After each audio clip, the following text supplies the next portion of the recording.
अपने अपने मन में शुभ संकल्पों के दीप जलाए, अपने अपने मन में जग उजियारा होगा प्रेम से, सुख ही सुख कण कण में शुभ संकल्पों के दीप जलाए।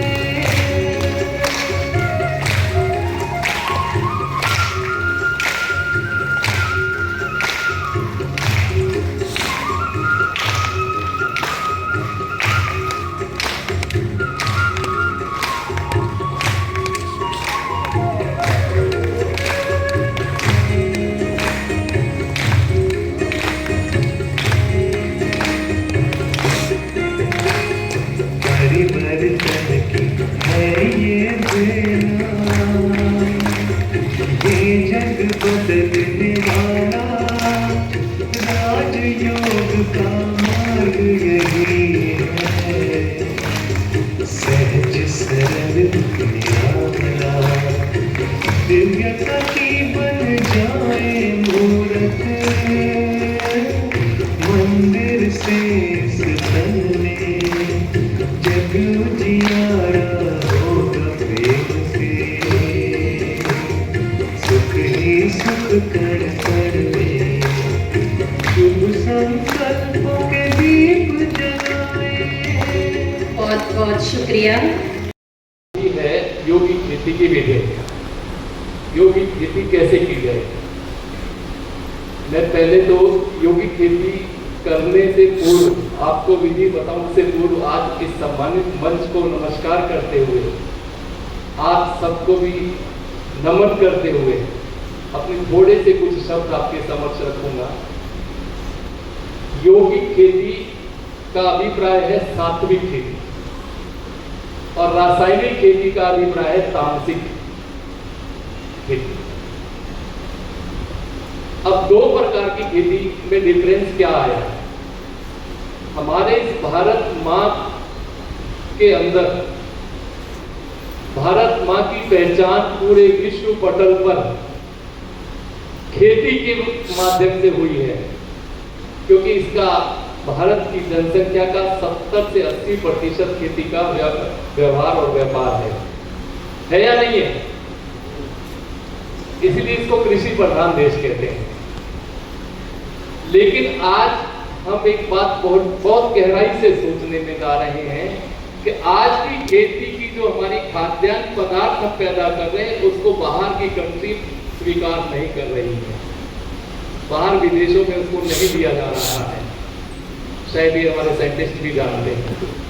और जब हमारी भारत की शुरुआती दौर की 60 से दशक के पहले की खेती होती थी तो बाहर से सोना आता था और हमारे यहाँ से सब्जी और फल जाते थे, इसीलिए इसको स्वर्णिम भारत कहा जाता है। भारत के अंदर सोना इसलिए ज्यादा था। अब परिवर्तन क्या हुआ?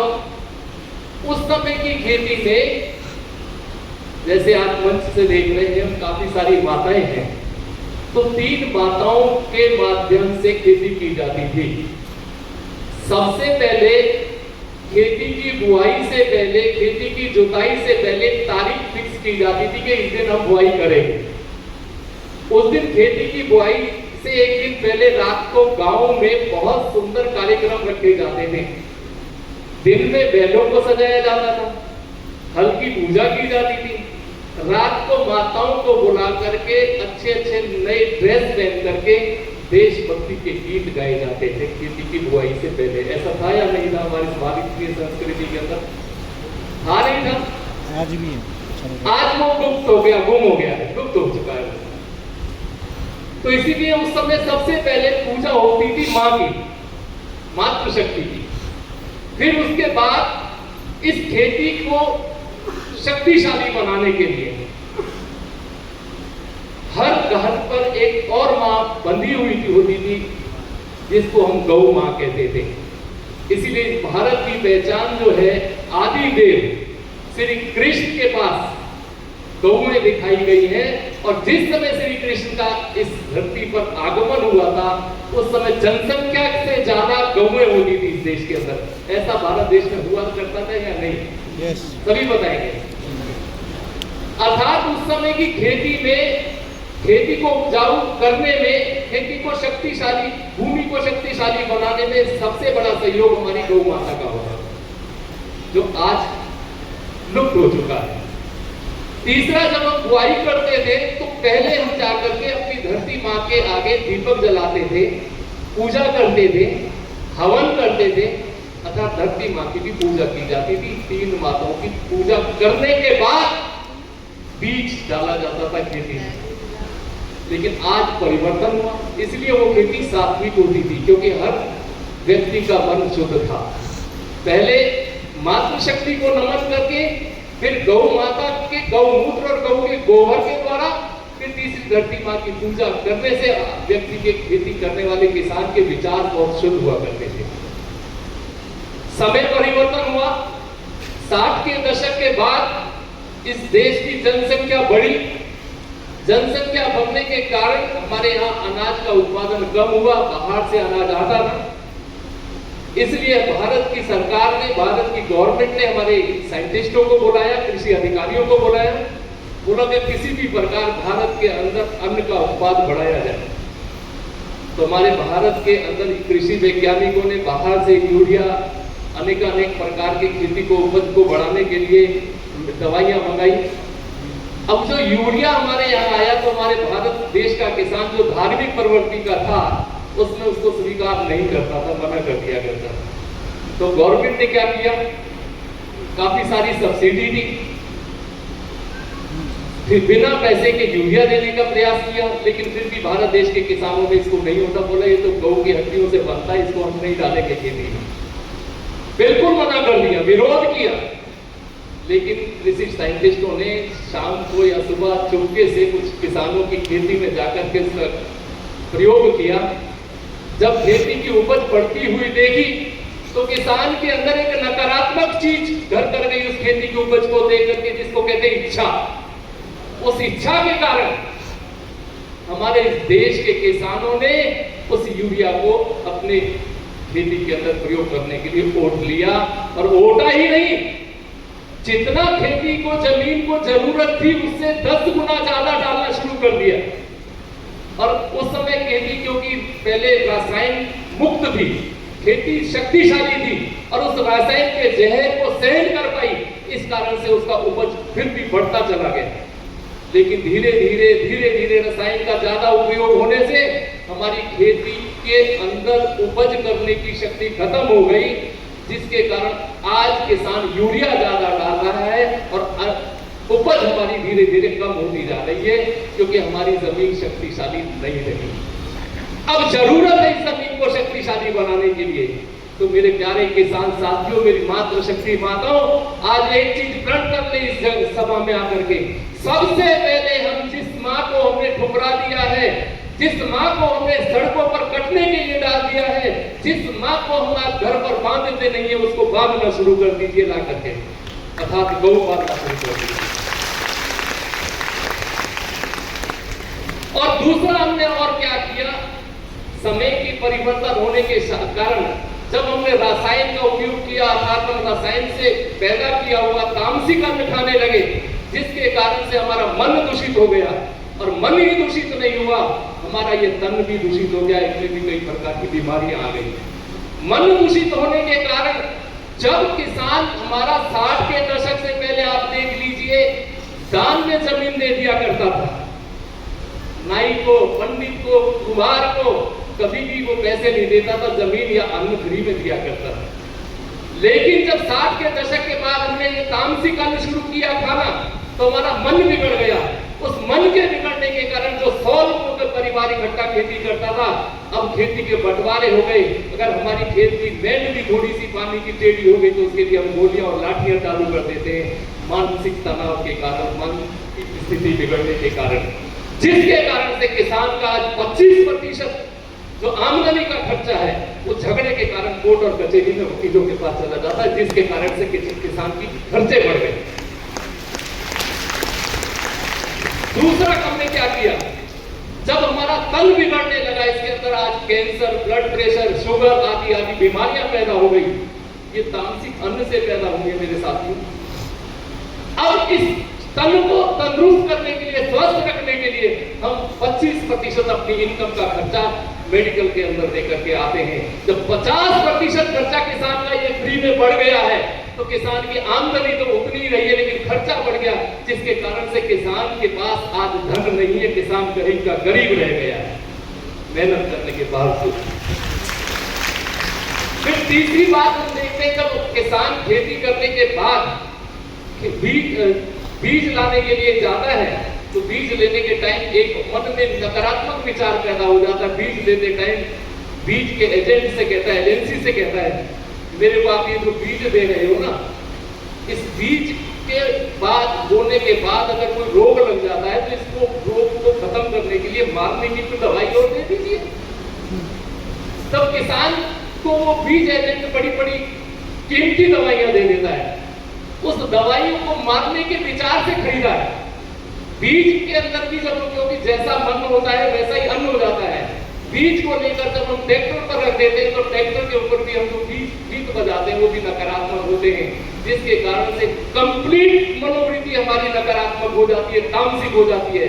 जब हम धरती माँ के अंदर जाकर के उस बीज को बोते हैं, क्योंकि हमारी मानसिक वृत्ति तामसिक है, तो अन्न भी तामसिक पैदा होना शुरू हो जाता है। ये परिवर्तन इस देश में आ गया। वो गीत, वो भक्ति के रास, वो पूजा, वो सब खत्म हो गई। आज पुनः जरूरत आ गई है।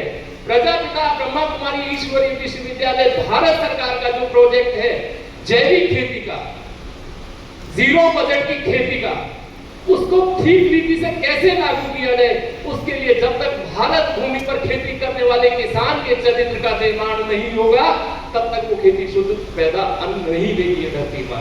तो उसके लिए हमें जरूरी है अपने चरित्र का निर्माण करना। और चरित्र का निर्माण कब होगा?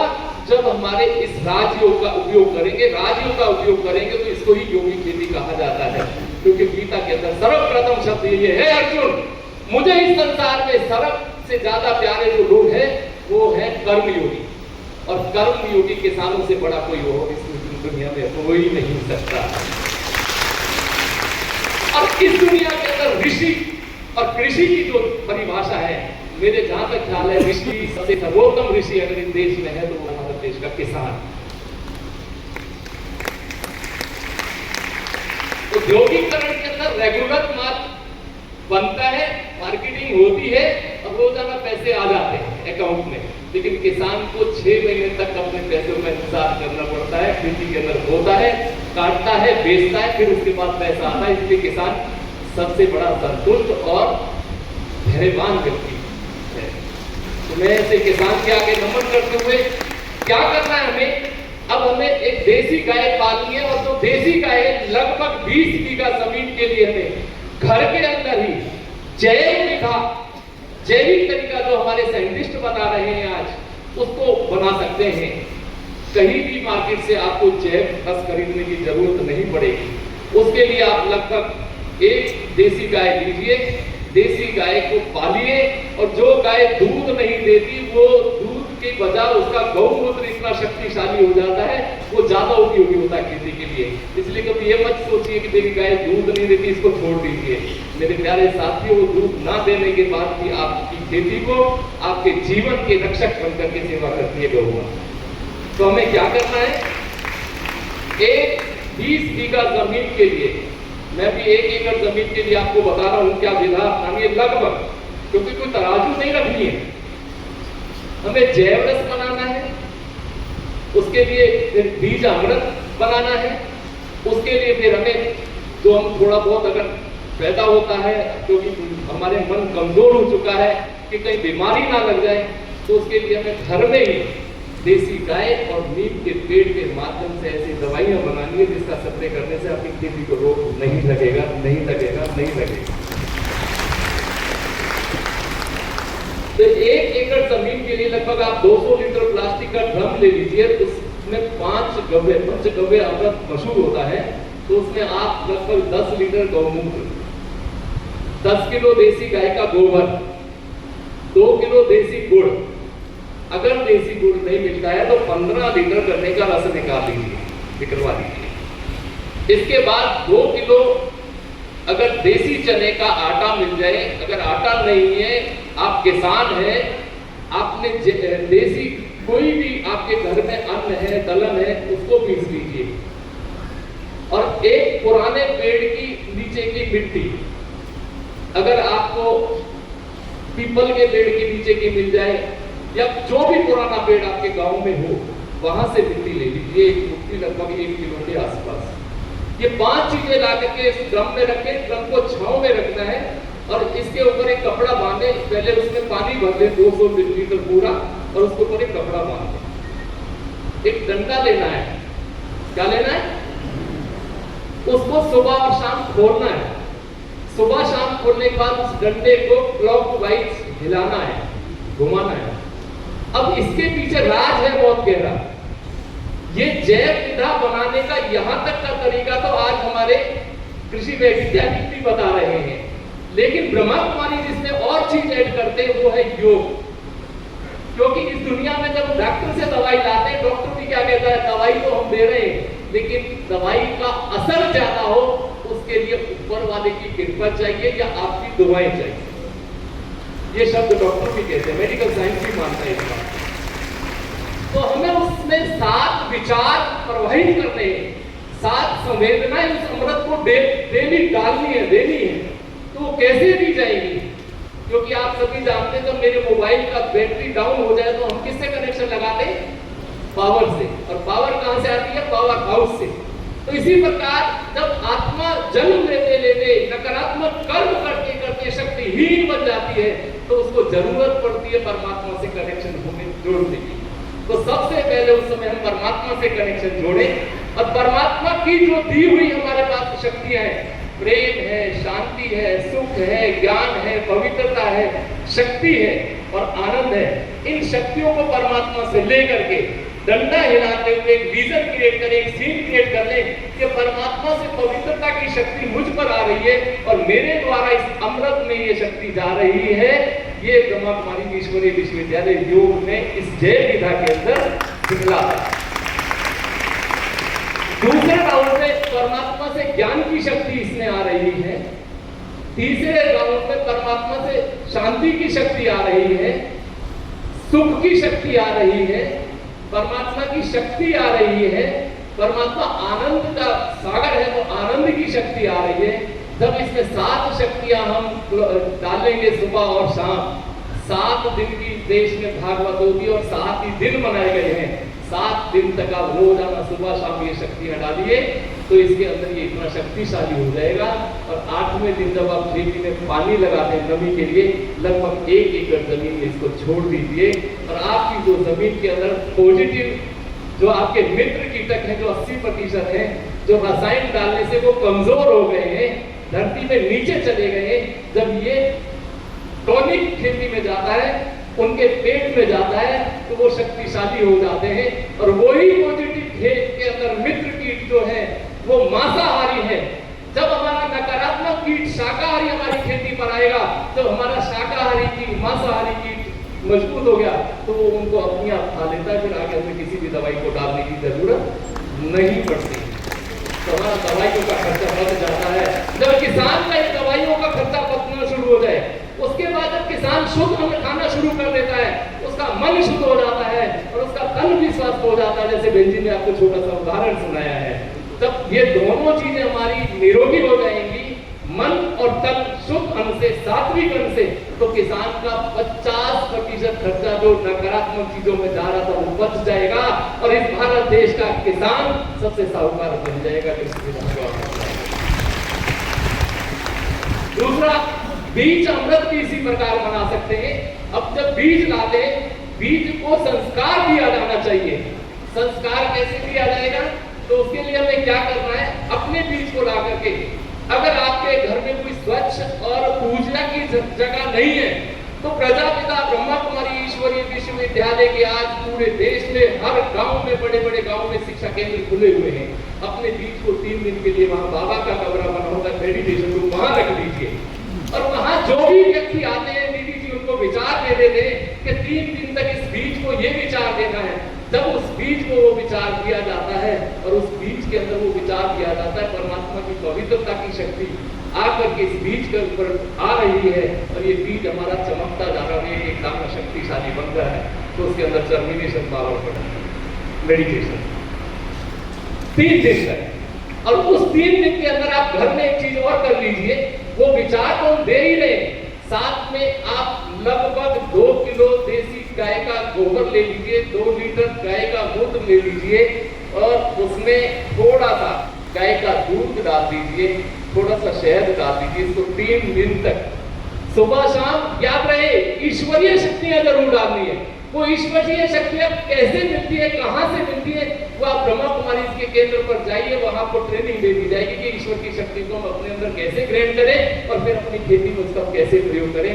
वो हमारे यहाँ बहुत सुंदर तरीके से ट्रेनिंग दी जाती है। तो उन शक्तियों को बीज अमृत में भी डालें, तीसरे दिन आप उसको निकाल लें, बीज को आश्रम से ले आए और उसके ऊपर लेप कर दें इनका, और थोड़ी देर के लिए आप छांव में सुखा दें ताकि दाना आपस में चिपके नहीं।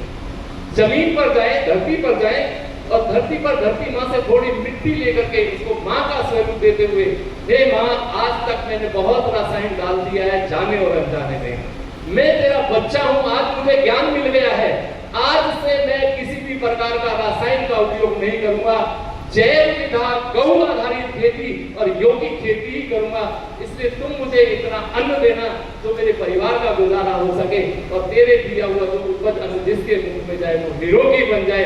ऐसी भावनाओं से हम के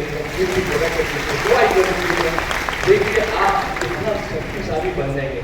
अब हम यहाँ मन से कहेंगे आप ज्यादा नहीं, अपनी खेती का 10वां भाग इस विधा को अपनाना शुरू कर दीजिए। शुरू में अगर 10 बीघा जमीन है तो 1 बीघा में इसका प्रयोग करना शुरू कर दीजिए। 20 बीघे का आप खुद अन्न खा रहे, सब्जियां खा रहे, फल खा रहे, उसमें प्रयोग कीजिए। ध्यान रहे योगी तभी बनेगी जब हम ईश्वरीय शक्तियों का उसमें प्रयोग करेंगे। अब मैं समय को देखते हुए ज्यादा ना कहते हुए आपसे इतना विनम्र निवेदन करूंगा, हमारे ब्रह्मा कुमारी के हेड ऑफिस माउंट आबू में मीडिया होगा, जहां समय प्रति समय को 3 दिवसीय ट्रेनिंग दी जाती है। जिनको भी वो ट्रेनिंग लेनी है, आप निकटवर्तम हमारे आश्रम पर जाइए, वहां से आप कम्युनिकेशन बैठाएंगे और वहां की ट्रेनिंग करके आइए, और वहां हमारा मॉडल भी बना हुआ है, सारी विधा प्रैक्टिकल कैसे करते हैं वो भी सिखाई जाती है, उसको एक बार जरूर कर लीजिएगा। मैं इन्हीं शब्दों के साथ अपनी वाणी को विराम देता हूं।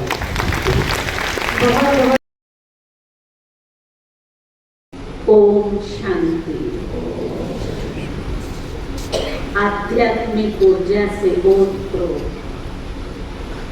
ताकि प्रकाश मणि ऑडिटोरियम में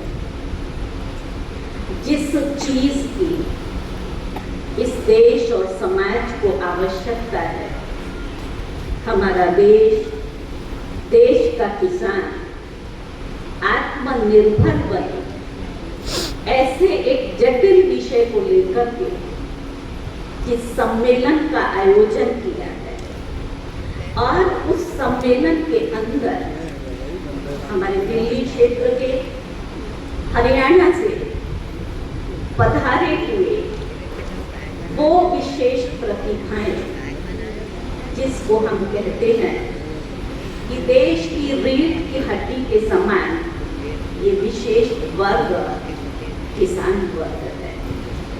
इस देश की आर्थिक व्यवस्था जो हमारी कृषि उत्पाद पर निर्भर करती है, तो सर्वश्रेष्ठ वर्ग वो है किसान वर्ग। इस देश का किसान, हम काफी समय से उसकी महिमा सुन रहे हैं, न वो निर्धन है, न वो निर्बल है, न वो निरक्षर है, न था, न है, न रहेगा। इस देश का किसान अतिशयोक्ति नहीं है। हम नेक्स्ट टू गॉड कहें तो वो अतिशयोक्ति नहीं है। मैंने खुद अपने अनुभव में देखा है, हमारे जो बड़े बड़े साइंटिस्ट हैं, पढ़ने के पश्चात, डिग्रीज लेने के पश्चात वो फील्ड में जाकर के पढ़ाते हैं। लेकिन ये वो वर्ग है किसान जिसने यूनिवर्सिटीज की डिग्रीज नहीं प्राप्त की हैं, लेकिन अनुभव की डिग्री उनके पास है, तो सबसे बड़े से बड़ा साइंटिस्ट अगर है तो वो है इस देश का कृषक। इन कृषकों जो ज्वलंत समस्या है, उस समस्या के समाधान के लिए प्रजापिता ब्रह्मा कुमारी ईश्वरी विश्वविद्यालय के कृषि एवं ग्राम विकास प्रभाग की कृषि क्षेत्र की संयोजिका राजयोगिनी ब्रह्मा कुमारी राज बहन जी, साथ ही साथ प्रभाग के अन्य सभी सदस्यों ने एक साथ मिलकर के एक खूब सुंदर विचार इस कार्यक्रम के आयोजन के लिए निकला और सबके संगठन से एक मत से श्रेष्ठ और शुभ भावनाओं का परिणाम प्रत्यक्ष आज की ये सभा है। इस सुंदर कार्यक्रम का आयोजन सफल रीति से हुआ।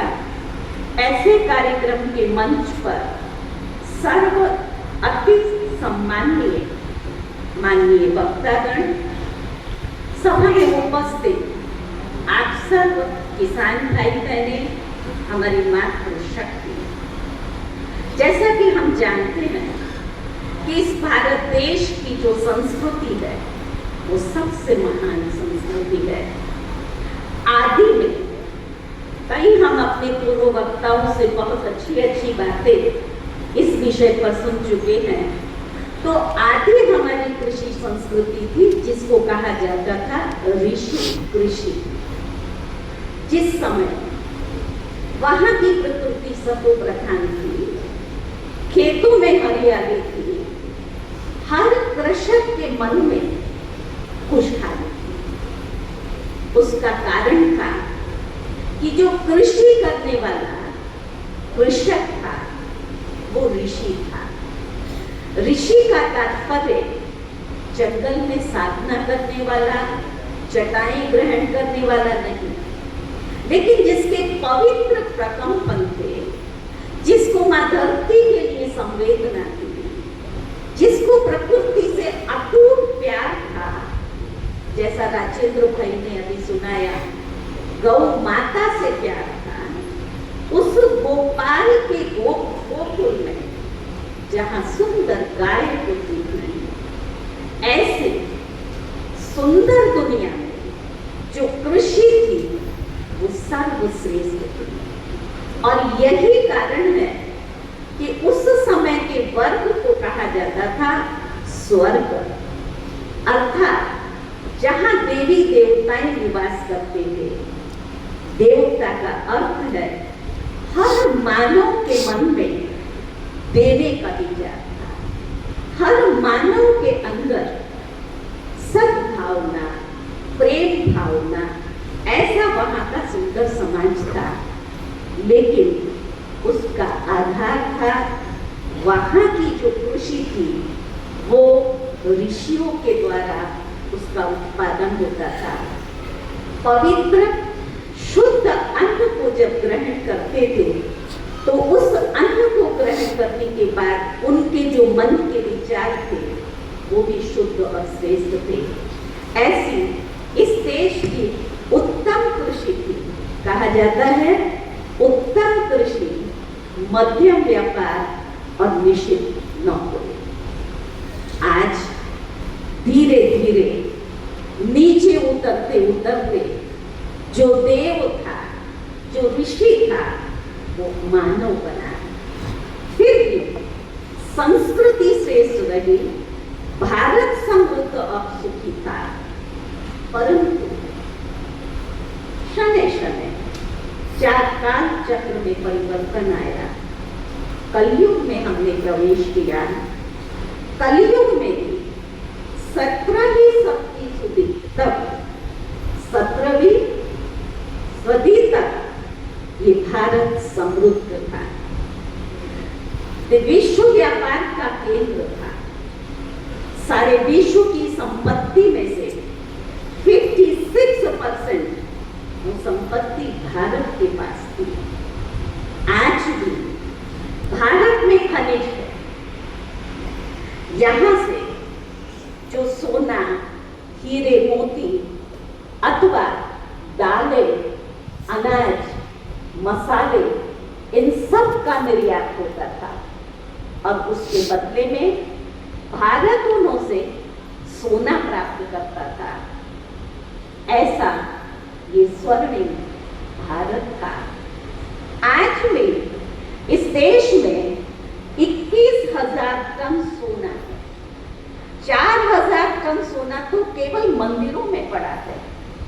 ये वो गौरवशाली देश है, स्वर्णिम भारत, जिसकी महिमा और गरिमा अपरंपार है। जब हम इतिहास के पन्नों को पलट कर देखते हैं तब इस स्वर्णिम भारत का जो सामाजिक ताना बाना था बहुत श्रेष्ठ था और उसका आधार था कृषि और कृषक। एक समय था जबकि ये भारत संपूर्ण आत्मनिर्भर था और आत्मनिर्भरता का आधार था किसान की आत्मनिर्भरता। किसान हर चीज स्वयं तैयार करता था। आप सबको मालूम होगा किसान की जमीन अपनी थी, उसके संसाधन अपने थे, उनके बीज अपने थे, श्रम अपना था, बाजार अपना था और दाम अपना था, जिसके परिणाम स्वरूप किसान बहुत आनंदमय सुखमय जीवन व्यतीत करता था। कालांतर में परिवर्तन आया और ग्रामीण सुदृढ़ ढांचे को विदेशी शासकों ने ध्वस्त कर दिया। जो सुखी समृद्ध किसान था, आत्मनिर्भर था, उसकी दशा दयनीय हुई। उसी समय पर जब भारत स्वतंत्रता की बेड़ियों में जकड़ा हुआ था, हमारे बापू गांधी जी ने इस भारत का भ्रमण किया और उन्होंने देखा किसान की इस दयनीय स्थिति को देखकर उन्होंने चंपारण में एक संकल्प किया कि मैं इस भारत देश को अंग्रेजों की गुलामी से मुक्त करूंगा। परिणाम स्वरूप हमारा भारत आज अंग्रेजों की गुलामी से मुक्त हुआ। भारत की आजादी के पश्चात जो किसानों का आत्मनिर्भर होना वो एक तरफ छूट गया। शहरीकरण, औद्योगिकरण, उसकी अंधाधुंध दौड़ में हम अपने उस किसान को भूल गए और धीरे धीरे जिस प्रकार से राजेंद्र भाई ने विषय को स्पष्ट किया, इस देश के अंदर प्राकृतिक खेती के जगह पर रासायनिक खेती आरंभ हुई और इतनी अधिक मात्रा में इन रसायनों का प्रयोग किया गया। परिणाम स्वरूप न सिर्फ किसानों को नुकसान हुआ, देश का हर व्यक्ति जिसको आज स्वास्थ्य के लिए खतरा पैदा हो गया है। आप सब इस बात से परिचित हैं कि आज हमारी कृषि पद्धति में परिवर्तन की आवश्यकता है, पुनरावर्तन करना है। तब ऐसे समय पर प्रजापिता ब्रह्मा कुमारी ईश्वरी विश्वविद्यालय के कृषि एवं ग्राम विकास प्रभाग ने ये एक दृढ़ संकल्प लिया है कि हम सब भाई बहनें मिलकर के पुनः इस देश के किसान को जागरूक करेंगे और आत्मनिर्भर बनाएंगे और उसके परिणाम स्वरूप समग्र देश में किसानों के आध्यात्मिक सशक्तिकरण के विभिन्न प्रकार के कार्यक्रमों का आयोजन किया जा रहा है। हमने देखा आज हमारे हजारों किसान भाई बहन जो पहले जैसे भारत की संस्कृति के लिए कहा कि आत्मनिर्भर था, आज वो आत्मनिर्भर किसान आत्महत्या कर रहा है। ये करुण दशा इस किसान की हो गई है। ऐसे समय पर प्रभाग के द्वारा किसानों को दोनों प्रकार से, एक है उनकी भौतिकता अर्थात कृषि के अंदर में नवीनता, और उस भौतिकता में आध्यात्मिकता का पुट देना। भौतिकता भी और आध्यात्मिकता, इन दोनों समन्वय के आधार पर उनको कृषि पद्धति की शिक्षा ट्रेनिंग देना। साथ ही साथ जो देश का कृषक, मैं पहले कहा कि आदि समय पर वो ऋषि था, वास्तव में आज आवश्यकता है हमारे देश का किसान उसका आध्यात्मिक सशक्तिकरण हो। शनै शनै जो उसके अंदर कमजोरियां आ रही हैं, मन कमजोर हो चुका है और उसका कारण है विकार, व्यसन और फैशन। इसके अधीन होने के कारण वो अपनी स्वतंत्रता को गुमा चुका है। तब आध्यात्मिकता के द्वारा वैचारिक क्रांति ला करके पहला लक्ष्य विद्यालय का है, हमें अपने इस देश के किसान को चरित्रवान बनाना है। चरित्रवान किसान ही धनवान बनेगा। उसके अंदर जो हमारे नैतिक, आध्यात्मिक और सामाजिक मूल्य हैं, उन मूल्यों की जागृति, और जब वो खुद अपने आप में सशक्त बनता है, जैसा मैं पहले कहा, न निर्धन है न निर्बल है, उसको ये स्मृति आती है कि मैं आत्मा सर्वशक्तिमान हूँ और सर्वशक्तिमान पिता परमात्मा की संतान हूँ। इस स्मृति से, इसको पूर्व वक्ताओं ने भिन्न भिन्न शब्दों में स्पष्ट किया है कि पावर हाउस से कनेक्शन आता है, उस समय वो अंतर चेतना जागृत होती है, जिसको हम राजयोग कहते हैं। तो राजयोग के माध्यम से उसका मनोबल बढ़ता है। आज सबसे पहले किसानों के मनोबल को बढ़ाने की आवश्यकता है, ताकि विपरीत परिस्थिति में कोई भी गलत कदम वो ना उठाएं, हिम्मत न हारें, अपनी उन आंतरिक शक्तियों के आधार से, उस ऊर्जा के आधार से परिस्थिति को भी परिवर्तन कर सकते हैं। ये जागृति का कार्य कृषि एवं ग्राम विकास प्रभाग कर रहा है। तो एक पहलू है, सिक्के के दो साइड होते हैं, तो एक है आध्यात्मिकता और दूसरी है भौतिकता। इन दोनों के समन्वय से जब किसान खुद चरित्रवान बन जाता है, उसकी निर्णय शक्ति आ जाती है, उसके अंदर में कर्म कुशलता आती है, तब सहज ही हम खेती को, जिसको हम सात्विक और पौष्टिक अन्न कहते हैं, उसका हम उत्पादन कर सकते हैं। ये कार्य इस प्रभाग के द्वारा किया जा रहा है। किसानों को आत्मनिर्भर बनाना है, आत्मज्योति जगा करके, और जब उसकी आत्मज्योति जगती है तो सबसे बड़ी शक्ति जो हम आप सबके पास है, जानते हैं वो कौन सी शक्ति है? जिस शक्ति के आधार से असंभव को हम संभव कर सकते हैं, और वो शक्ति है संकल्प की शक्ति। इस संकल्प की शक्ति ने ऐसे चमत्कारी कार्य किए हैं जिसको सुन करके और देख करके लोगों को आश्चर्य लगता है। हमारे संकल्प में वो दृढ़ता चाहिए। एक छोटा सा मिसाल, गोवा में एक बहन है जो ये खेती कराती है। 2 वर्ष पहले की बात है, बहुत बरसात पड़ी।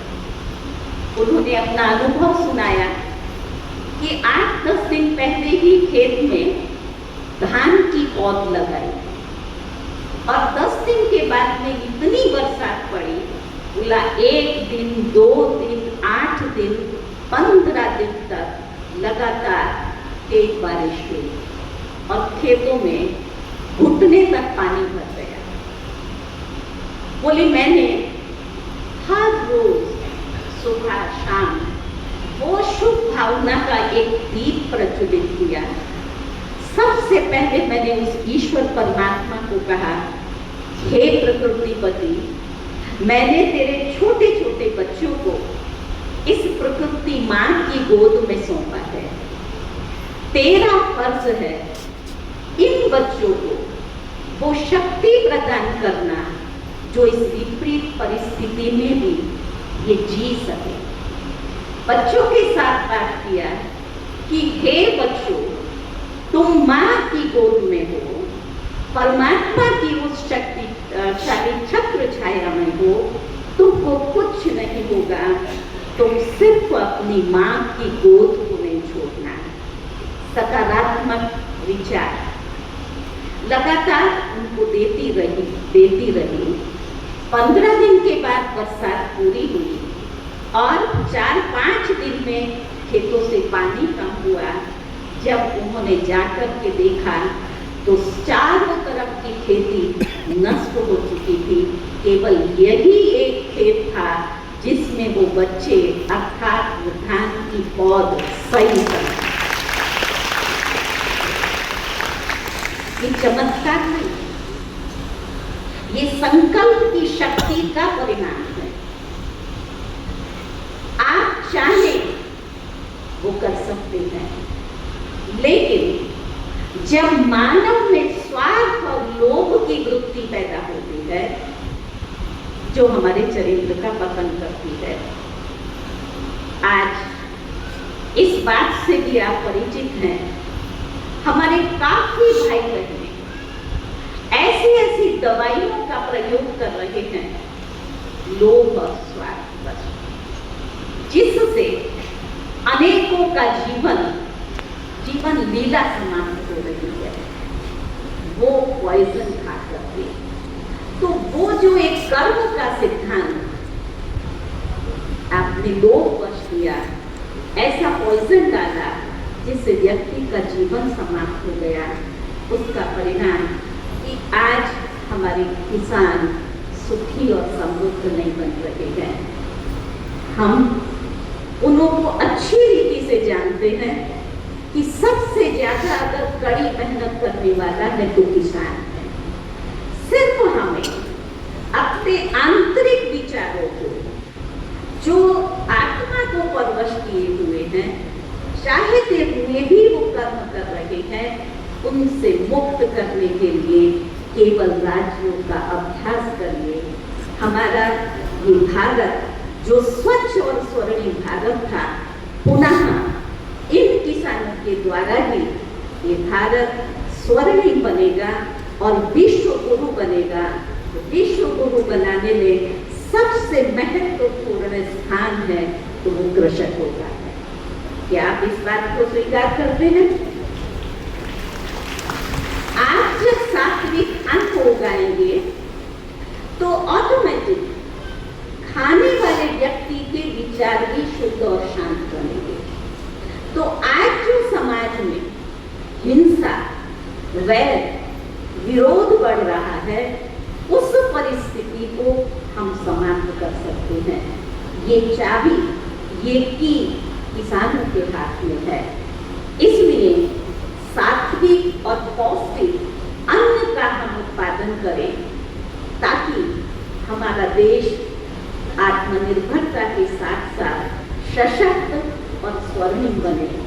मुझे याद आता है जिस समय पर ये आज़ादी के अमृत महोत्सव का शुभ उद्घाटन किया था, तब हमारे माननीय प्रधानमंत्री नरेंद्र मोदी जी ने ये कहा था कि हमारी ब्रह्मा कुमारी बहनें लोगों को गुणवत्ता वाला और सात्विक अन्न खाना सिखाती हैं। तो मुझे ये पूरा विश्वास है कि वो लोगों को सात्विक और गुणवत्ता वाला अन्न उगाना भी सिखाएं। और प्रभात ने एक संकल्प लिया, उन्होंने भी कहा कि हर स्टेट के अंदर एक मॉडल होना चाहिए जिससे किसान उसको देख करके सीख सके। परिणाम स्वरूप प्रभात ने विभिन्न स्थानों पर इस प्रकार प्रकार के मॉडल्स तैयार करने का कार्य भी आरंभ किया है। आबू के अंदर में हमारा एक मॉडल है जिसमें 1 बीघा के अंदर 5 लेयर खेती वो लोग करते हैं और किसान 5 गुना इनकम उससे कर सकता है।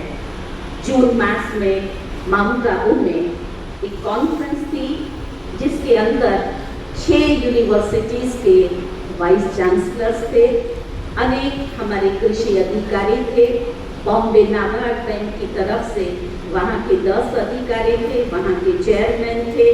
उन सब ने जब उस फार्म की विजिट किया और उन्होंने ये लिख करके भी दिया है कि ये मॉडल किसानों के लिए अनुकरणीय है, सरकार उन्हों से ये अनुरोध करे कि इस प्रकार की ट्रेनिंग जो माउंट आबू में शांति वन में आबू रोड में हो रही है वहाँ पर उनको भेजा जाए। और government of UP Uttar Pradesh और कई स्टेट से गवर्नमेंट ऑफ राजस्थान, उन सरकारों ने वहाँ के किसानों को इस ट्रेनिंग के लिए भेजने का कार्य टोटल खर्च सरकार के ऊपर है। वो लोग वहाँ किसानों को भेजते हैं और वो सीख रहे हैं और किसानों ने भी इस चीज़ को महसूस किया है। हमारे हरियाणा से भी काफ़ी किसान भाई बहने हिसार और जींद की तरफ से गए हैं, इस बात को स्वीकार किया है कि वास्तव में अभी हमें इस ही खेती की आवश्यकता है जो ट्रेनिंग हमने यहाँ से ली है। तो मैं आज के इस मंच से जो भी हमारे किसान भाई बहने यहाँ बैठे हैं उनसे ये विनम्र अनुरोध करना चाहूँगी कि अगर आपसे अभी पूछा जाए कि कार्यक्रम कैसा रहा तो मैं नहीं समझती हूँ कि कोई कहेगा कि कार्यक्रम अच्छा नहीं था।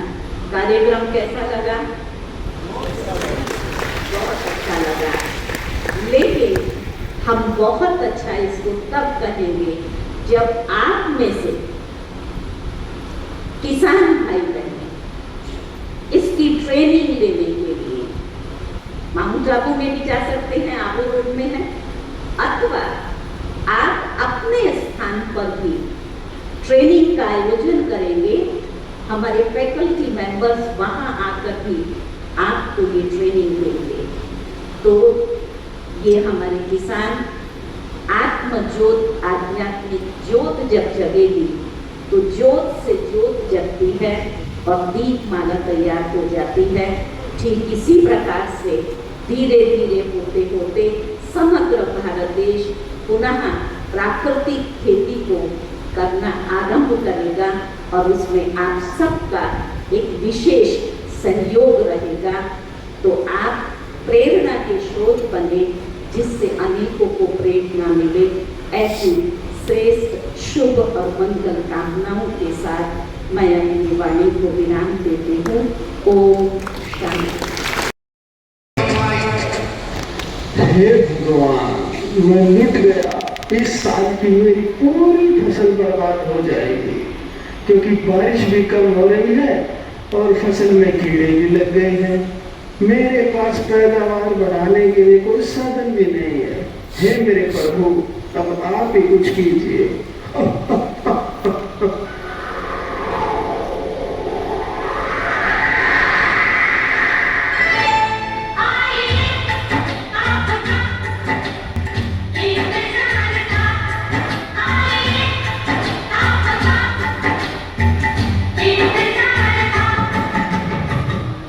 किसान भाई रो क्यों रहा है? क्या बताऊं भाई, पूरी फसल खराब होने वाली है। एक तो बारिश की कमी, दूसरा इसमें कीड़े भी लग गए हैं और पैदावार भी कम है। क्या करूं, कुछ समझ भी नहीं आ रहा। वैसे भाई तुम कौन हो? मैं हूँ तुम्हारा शुभचिंतक। सब मुझे जैविक खाद, गोबर खाद, ऑर्गेनिक खाद के नाम से जानते हैं, जिसे तुम भूल गए हो। मेरा काम है धरती को उपजाऊ बनाना। बिना किसी नुकसान के मैं तुम्हारे खेत को उपजाऊ बनाता हूँ और मैं किफायती भी हूँ। मुझे बनाने के लिए गाय का गोबर, गले सड़े पत्ते, सब्जियों के छिलकों की आवश्यकता है और मैं घर पर आसानी से तैयार हो जाता हूँ। मेरे उपयोग से पर्यावरण पर कोई दुष्प्रभाव भी नहीं पड़ता। मैं पूरी तरह से इको फ्रेंडली हूँ। मुझे भारत के प्राचीन खाद के नाम से जाना जाता है।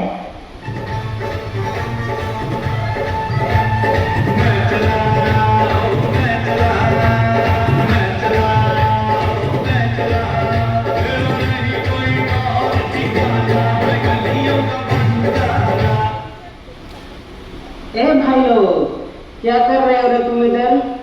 ए जैविक, काफी बेचारे किसान को मूर्ख बना रहा रे तू। कैसी बात कर रहे हो केमिकल भाई? मेरी ऐसी कोई मंशा नहीं है कि किसान को मूर्ख बनाऊं। मैं तो हमेशा से ही किसान भाइयों का हितैषी रहा हूँ। मूर्ख बनाने का काम तो तुम्हारा है। जैविक, पगला गया है क्या तू रे भाई? क्या इधर उधर की बात बोल रहा है? तुझे मालूम भी है अपन कितना ट्रेंड में है। सब किसान लोग मुझे कितना अंधाधुंध फॉलो करने में लगे हुए हैं। अपन बड़ा सुपर फास्ट रिजल्ट देता है रे बाबा, जिससे किसान को लगता है कि अपन बहुत अच्छा और काम का हूँ।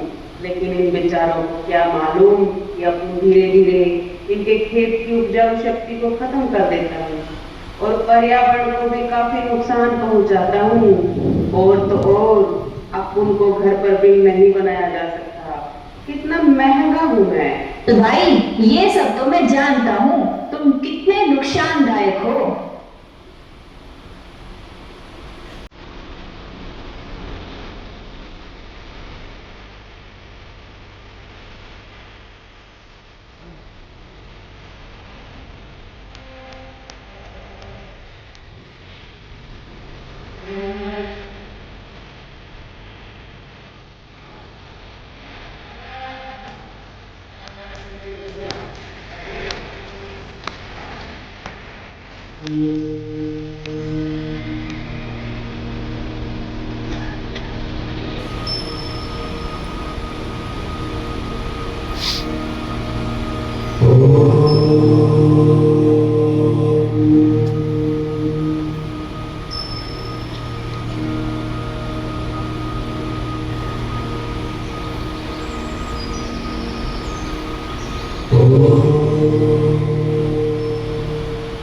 ये बड़ा कौन है भाई?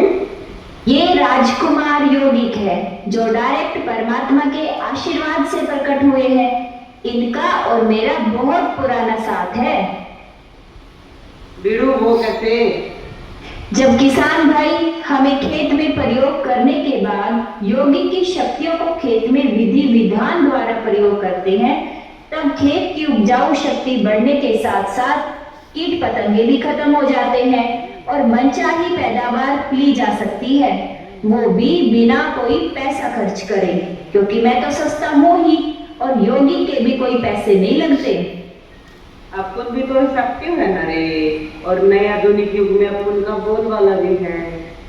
देखो भाई केमिकल, मुझे समझ आ गया है कि तुम सिर्फ कुछ हद तक ही ठीक हो, बाकी पर्यावरण और धरती के लिए खतरनाक हो, महंगे भी बहुत हो। सो मैं तो आज से ही अभी और जैविक और यौगिक की सहायता से खेती करूंगा, जो प्राकृतिक फसल और पैदावार लूंगा, जो मेरी धरती माँ के लिए फायदेमंद भी है। लेकिन भाई जैविक, मुझे कृपया विस्तार से बताइए यौगिक खेती के बारे में, ताकि मैं और मेरा किसान वर्ग इसका फायदा उठा सके। हाँ हाँ, क्यों नहीं किसान भाई, अभी आपको ब्रह्मा कुमारी बहनें बताएंगी यौगिक खेती कैसे की जाए।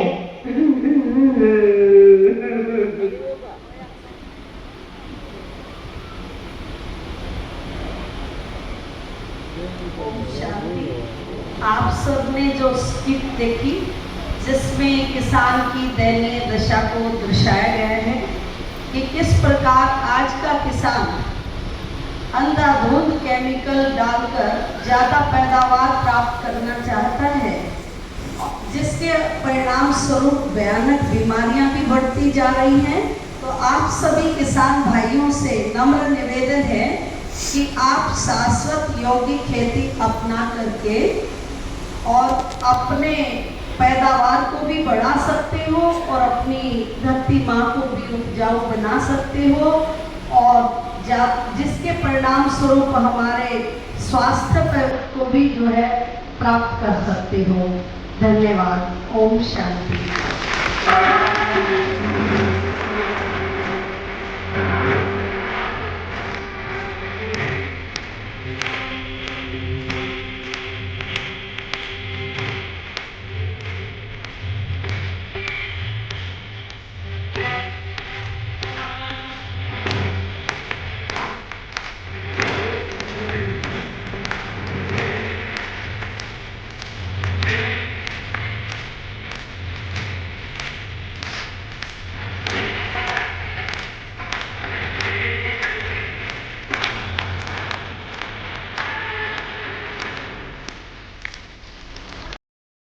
प्रमिला दीदी का, जो लगातार मेरे से जुड़ी रहती हैं और अच्छी अच्छी ज्ञान की बातें हम उनसे सीखते हैं और इतने बड़े मंच पे मुझे आमंत्रित किया। धन्यवाद। मैं गांव चन्नू से हूँ और जैसे ग्रामीण महिलाएं होती हैं घूंघट पर्दे में घर का काम और खेतों का काम, तो बचपन से मैंने खेती बाड़ी और पशु पालन किया था और एक आम गृहिणी की तरह मैं भी अपने घर में रहती थी, लेकिन कुछ ऐसा हुआ कि आर्थिक स्थिति जो है थोड़ी ठीक नहीं थी। मैंने सोचा कि क्यों ना मैं भी अपने पति की हेल्प करूं। 3 बच्चे हैं मेरे, तो मैंने सोचा कि क्यों ना कुछ काम करके मैं इनकी हेल्प करूं। और आज सरकार की काफी सारी योजनाएं हैं, हमारे डीडीए सर भी आपके बीच में बैठे हुए हैं और सरकारी योजनाओं से जुड़ के ही मैंने काम शुरुआत की। 2013 में मैं कृषि विज्ञान केंद्र से जुड़ी, ट्रेनिंग ली और अपना काम शुरू किया। इसके साथ ही मैं हरियाणा राज्य ग्रामीण आजीविका मिशन से जुड़ी। उससे जुड़ने के बाद क्या हुआ कि जो भी हम प्रोडक्ट बनाते हैं उनको हमें सेल करने में दिक्कत नहीं होती। जैसे बड़ी एग्जीबिशन होती है, ट्रेड फेयर और सूरजकुंड मेला होता है, इन सब में जाके हम अपने प्रोडक्ट को सेल कर सकते हैं। और मैं मतलब वही प्रोडक्ट मैंने बनाने शुरू किए जो बचपन से मैं देखती थी। जैसे बचपन से खेती बाड़ी और पशुपालन किया था, तो गेहूं से, जैसे हर किसी को आता है जो ग्रामीण महिलाएं होती हैं, गेहूं से दलिया बनाना, बाजरे से खिचड़ी, लड्डू, मट्ठी, क्योंकि उस टाइम पे मेरे पास कोई मशीनें नहीं थी। तो शुरुआत मैंने छोटे से ही की थी और धीरे धीरे जैसे आगे बढ़ती चली गई, काफ़ी सारे लोग जानने लगे और ये देसी जो प्रोडक्ट थे इनकी डिमांड भी बढ़ी। एग्जीबिशन में जाके लोग मेरे से जुड़े, बाद में वही सामान लेने लगे। और इसी तरह से एक एनजीओ की हेल्प से 2017 में हमारे यहाँ बेकरी अमन लगा, तो उन्होंने काफ़ी सारी चीज़ें हमें सिखाई। जैसे हाइजीन की ट्रेनिंग है, फीफो है, फर्स्ट आएगा फर्स्ट जाएगा, जो कि हमें बिल्कुल पहले पता नहीं थी। काफ़ी सहयोग एनजीओ का भी रहा। उसके साथ में फिर लॉकडाउन लगा, तो लॉकडाउन में जो भी महिलाएं मेरे साथ काम करती थी सेल्फ हेल्प ग्रुप में, मैंने उन्हीं महिलाओं को जोड़ा है जिसके पास आमदनी का कोई साधन नहीं था।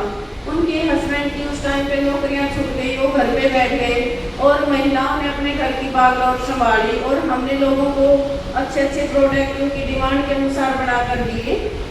फिर हमने जैसे ज्वार, बाजरा, रागी, चना, जो भी हमारे किसान भाई खेतों में उगाते हैं, आप लोग जो खेतों में उगाते हैं उन्हीं को मैं वैल्यू एडिशन करके मार्केट में देती हूँ।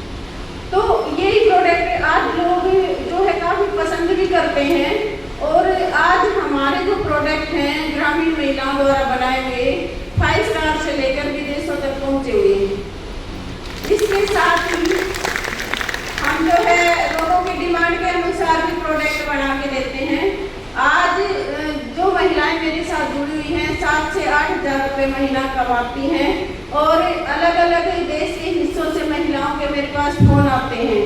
एक महिला जो घूंघट में थी और उसका राष्ट्रपति भवन तक जाना आसान सफर नहीं था, लेकिन हिम्मत अगर नहीं हारते हैं हम तो कोई भी कामयाबी मुश्किल नहीं है और हम अपनी मंजिल तक पहुंच सकते हैं। आज मैं अपनी गाड़ी को ड्राइव करती हूँ। आज मैं दूसरे राज्य में अलग अलग हिस्सों में जहाज में बैठ के ट्रेनिंग के लिए जाती हूँ, महिलाओं को ट्रेनिंग देने के लिए कि हम महिला सशक्तिकरण के साथ साथ किसानों के डबल कैसे कर सकते हैं। आज मैंने अपनी सीरीज मिलेट प्राइवेट लिमिटेड नाम से कंपनी बनाई है, ब्रांड नेम मिलेट मोम रखा है और आप सबके आशीर्वाद और सहयोग से मैं यहाँ तक पहुँच पाई। धन्यवाद। कि भाई बहन सामने बैठे सभी भाई बहन, किसान भाई किसान बहन, आज सुबह से ही जो बात चल रही है वो यही है कि हमें रासायनिक खेती को छोड़कर नेचुरल फार्मिंग, प्राकृतिक खेती और योगी खेती की तरफ बढ़ना है। जैसे राजकुमारी बहन जी ने भी बताया था, सरला बहन जी ने भी बताया कि पहले अंग्रेज़ों से भी पहले बहुत से लोग इस देश में आए। यदि आप हिस्ट्री को पढ़ेंगे तो डच से लोग आए, फिर पोर्तुगीज़ आए, उसके बाद यूरोपियन आए और यूरोपियन के बाद ईस्ट इंडिया कंपनी आज कर रही है। ये सभी के सभी सिर्फ किसान से रॉ मटेरियल के बेस पर ही आए। यदि ये किसानों की खेती इतनी महान नहीं होती, जिन मसालों के लिए वो लोग यहाँ आए और उसके बाद उन्होंने जो है किसानों का यहाँ पर जो है शोषण। आप सभी जानते हैं कि अंग्रेजों ने नील की खेती करानी शुरू करी, कपास की खेती करानी शुरू करी, लेकिन वो जब आए थे तब वो खेती की वो सारी की सारी जो है ऑर्गेनिक थी, नेचुरल थी, प्राकृतिक खेती थी। उसके बाद जब पॉपुलेशन बढ़ गई तो रासायनिक खेती शुरू हो गई।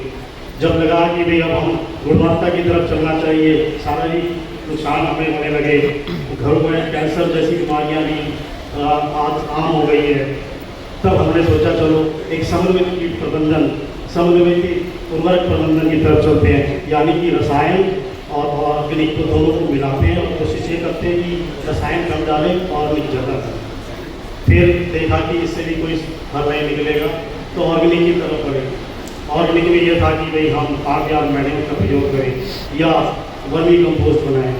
उसके बाद हमारे प्रधानमंत्री नरेंद्र मोदी जी ने कहा कि भाई नहीं, अब नेचुरल फार्मिंग, प्राकृतिक फार्मिंग की ओर बढ़ते हैं, जिसमें किसान का जो अपना खेत पर मौजूद है उसी का प्रयोग उसमें करें। जैसे कि हमारे राजेंद्र भाई ने बहुत ही अच्छे तरीके से बताया था, जीवामृत, बीजामृत का प्रयोग करें, तो उसके प्रयोग से ही खेती करें। तो फिर से वो डच, वो यूरोप, वो पोर्तुगीज़ जो बाहर बैठे हैं उनकी नजरें हमारी तरफ होने लगेगी। फिर वो हमारे माल की जो आज डिस्कार्ड हो जाता है, पानी के पूरा माल जो जाता है जहाज के साथ वापस आ जाते हैं, वो फिर से इसी तरह की मांग होगी तो स्वर्णिम भारत फिर बनेगा। और जैसा कि आज का जो थीम है आत्मनिर्भर किसान, स्वर्णिम भारत किसान, उस तरफ बढ़ेंगे। और इस मन से मैं ये कहना चाहता हूँ कि नेशनल फार्मिंग जो कि विभाग की तरफ से स्कीम चल रही है, उसके लिए जो 25,000 रुपये देशी गाय के लिए भी विभाग दे रहा है। और जो ड्रम राजेंद्र भाई ने कहे थे कि भाई ड्रम की आवश्यकता होती है, उसके लिए भी हम लोग सब्सिडी इस पर दे रहे हैं। और बाकी मैं यही कहूँगा, जो मैंने कहा कि नेचुरल फार्मिंग का मतलब ये होता है कि भाई आप आपके अपने खेत के अंदर जो संसाधन है उनका प्रयोग करें, तो जो है आप फसल अवशेष ना जलाएं, क्योंकि धान की पराली का कटाई का समय आ चुका है। मेरी आपसे गुजारिश है, विभाग की तरफ से गुजारिश है, प्रकृति को बचाने के लिए प्रयास है कि आप फसल अवशेषों को अपने खेत में जुताई करें, उन्हें जलाने के प्रकृति को, अपने पर्यावरण को, अपने शरीर को दूषित ना करें। और साथ ही में जैसे बहन ने बताया कि भाई योगी खेती, योगी खेती में दीप जलन यदि हम करते थे तो एक तो लाइट होती है, लाइट में अच्छे से घूम के चले जाते हैं, लेकिन अगर दीप जल करते हैं तो उसमें जोत होती है, तो मच्छर उसकी तरफ अट्रैक्ट होगा, वो धुएं से भी भागेगा या उसके आसपास गिर के वो अपनी जान दे देगा। यदि इसी तरीके से यदि हम वाइब्रेशन की बात करते हैं, वेव्स की बात करते हैं, जैसे ओम जो शब्द है उसको आप जितना लंबा खींचोगे ना, उसकी वेव जितनी दूर तक चली जाएगी। शंख है, यदि आप कभी शंख को बजाओगे तो जितना लंबा आप उस पर जोर से फूंक मार सकते हो, और वो इतनी दूर तक वाइब्रेशन जाती है कि वहाँ कोई कीट पतंगा रह ही नहीं सकता। जैसे एक गाना आपने सुना था फिल्म उपकार का, उस गाने की वाइब्रेशन इतनी है कि कोई आदमी ना भी थिरकना चाहेगा तो वो थिरक जाएगा। ऐसे एक और गाना था नया वो फिल्म का, ये देश है वीर जवानों का। इस तरह के गाने जो होते हैं इतनी वाइब्रेट करते हैं, आपको खुशी देते हैं।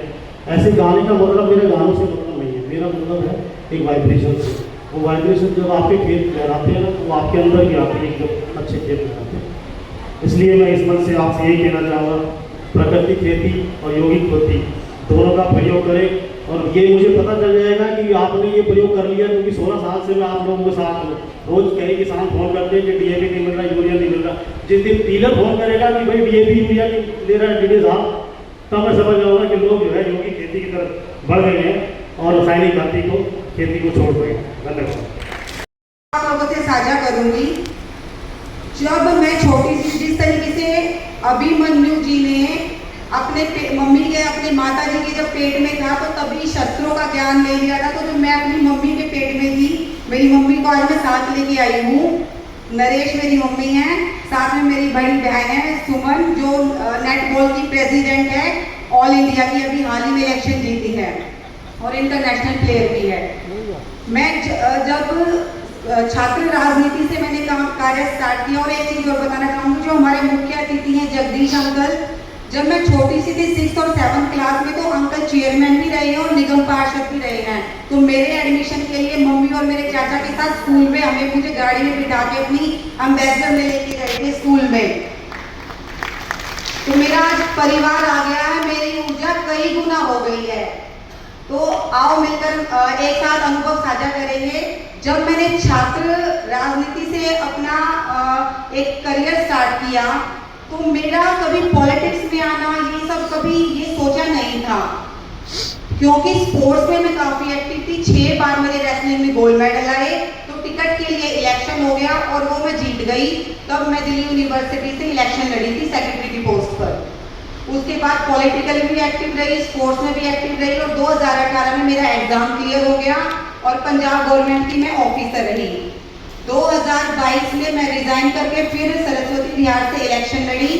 लेकिन शुरू से मेरी हर चीज में आप लोगों का आशीर्वाद है। राज दीदी और शारदा दीदी, मैं बहुत छोटी थी, इन लोगों ने मुझे ज्ञान दिया है। मेरी मम्मी, मेरे चाचा, मेरी दादी मजलिस पार्क आश्रम में आते थे, आदर्श नगर। तो हम बहुत छोटे छोटे होते थे स्कूल में, बल्कि जब ज्ञान की बातें बताते थे हमें नींद भी आ जाती थी। छोटे छोटे बच्चों को अक्सर नींद आ जाती है, लेकिन जो इन्होंने छाप छोड़ी वो आज तक मुझे याद है। बल्कि दीदी भूल गई, क्योंकि बच्चों की जो मेमोरी होती है स्ट्रॉन्ग होती है और जो बचपन की बातें होती है बड़ी प्रीशियस होती है। मैंने आज तक लहसुन प्याज को खाना तो दूर हाथ भी नहीं लगाया है। मेरे घर में हालांकि सब्जियों में लहसुन प्याज डलता ही नहीं। आज मेरा ट्यूसडे का फास्ट है, तो अक्सर ट्यूसडे को ही जब लहसुन प्याज डालती हूँ, क्योंकि ट्यूसडे को मेरा फास्ट रहता है हनुमान जी का। अमेरिका में मुझे मौका मिला, मैं भारत की पहली लड़की हूँ जिसका गिनीज बुक में नाम दर्ज है, जिसने यूनाइटेड नेशंस में न्यूयॉर्क में 3 बार स्पीच दी। मेरे कार्यों को सराहा गया, राष्ट्रपति जी ने मुझे अवार्ड दिया। मैंने जो लड़कियों को प्रोस्टिट्यूशन में धकेला जाता था वो पूरी गैंग पकड़वाई थी। तो जो निर्भय होना, बोल्ड होना और एक आध्यात्मिक होना, स्पिरिचुअल होना, वो सब आप लोगों की देन है। आप लोगों ने वो संस्कार मुझ में डाले, तो वो मैं कभी नहीं भूल सकती। जब आप एक किस्सा बताती हूँ, जब अमेरिका में थी तो गवर्नमेंट वहाँ पे जॉब के ऊपर एक पाल्मर है जो ऑफिसर थे, वो मेरा why you are coming to America then, तो मेरा सिलेक्शन हो गया था वहाँ पर। तो क्योंकि मैं उनका कुछ खा नहीं रही थी, बस फ्रूट्स, मिल्क या कोकोनट वाटर ले लिया या कुछ भी जूस या ऑरेंज का, या तो फिर मैंने उनको बताया इंग्लिश में कि मेरे लिए खाना इंपॉर्टेंट नहीं है, मेरे लिए देश का नाम रोशन करना और हमेशा गलत खाने से दूर रहना वो इम्पोर्टेंट है। मैं आप लोगों को कोई प्रॉब्लम नहीं करी, मैं नहीं खाती बचपन से लहसुन प्याज, तो नहीं खाती। और यही मेरे जो सोच थी, मेरे विचार थे। मेरे पापा पुलिस में हैं, तो मैंने अपने पापा की ड्रिंक की हैबिट भी छुड़वा दी। और सिर्फ अपने पापा की नहीं, अपने चाचा की और कई जो फैमिली से रिलेटेड थे, या जो कॉलेज में जब जो लड़कियां आती थी, आपको पता है कि फैमिली में कुछ ना कुछ प्रॉब्लम रहती है, तो जिनके भी फादर या ब्रदर परेशान करते थे, ड्रिंक करते थे, मैं खुद पर्सनली जाती थी, उनको समझाती थी। कई लोग नहीं माने, लेकिन काफ़ी ज़्यादातर 80-90% लोग मान गए। और जब 3rd या 4th क्लास में थी, तो राज दीदी ने, जब देव गौड़ा जी प्राइम मिनिस्टर थे, तो अक्सर जैसे अभी छोटे बच्चों ने परफॉर्म किया, तो छोटे ही बच्चों को ढूंढते हैं कि उनके हाथों से बुके दिलवाएंगे। तो राज दीदी और शारदा दीदी ने मेरे हाथों से देव गौड़ा जी को बुके दिलवाया था और मुझसे स्पीच दिलवाई थी, संग का रंग। मेरे लिए इन्होंने स्पीच लिखी।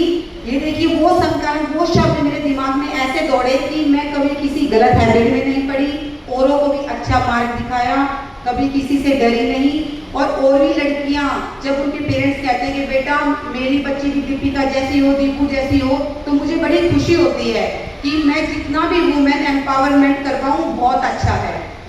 आपका प्रोग्राम आज ये आपका कोई हमारा प्रोग्राम जो आज किसानों के लिए है, जय जवान जय किसान और जय पहलवान, वो रीढ़ की हड्डी है हमारे देश की।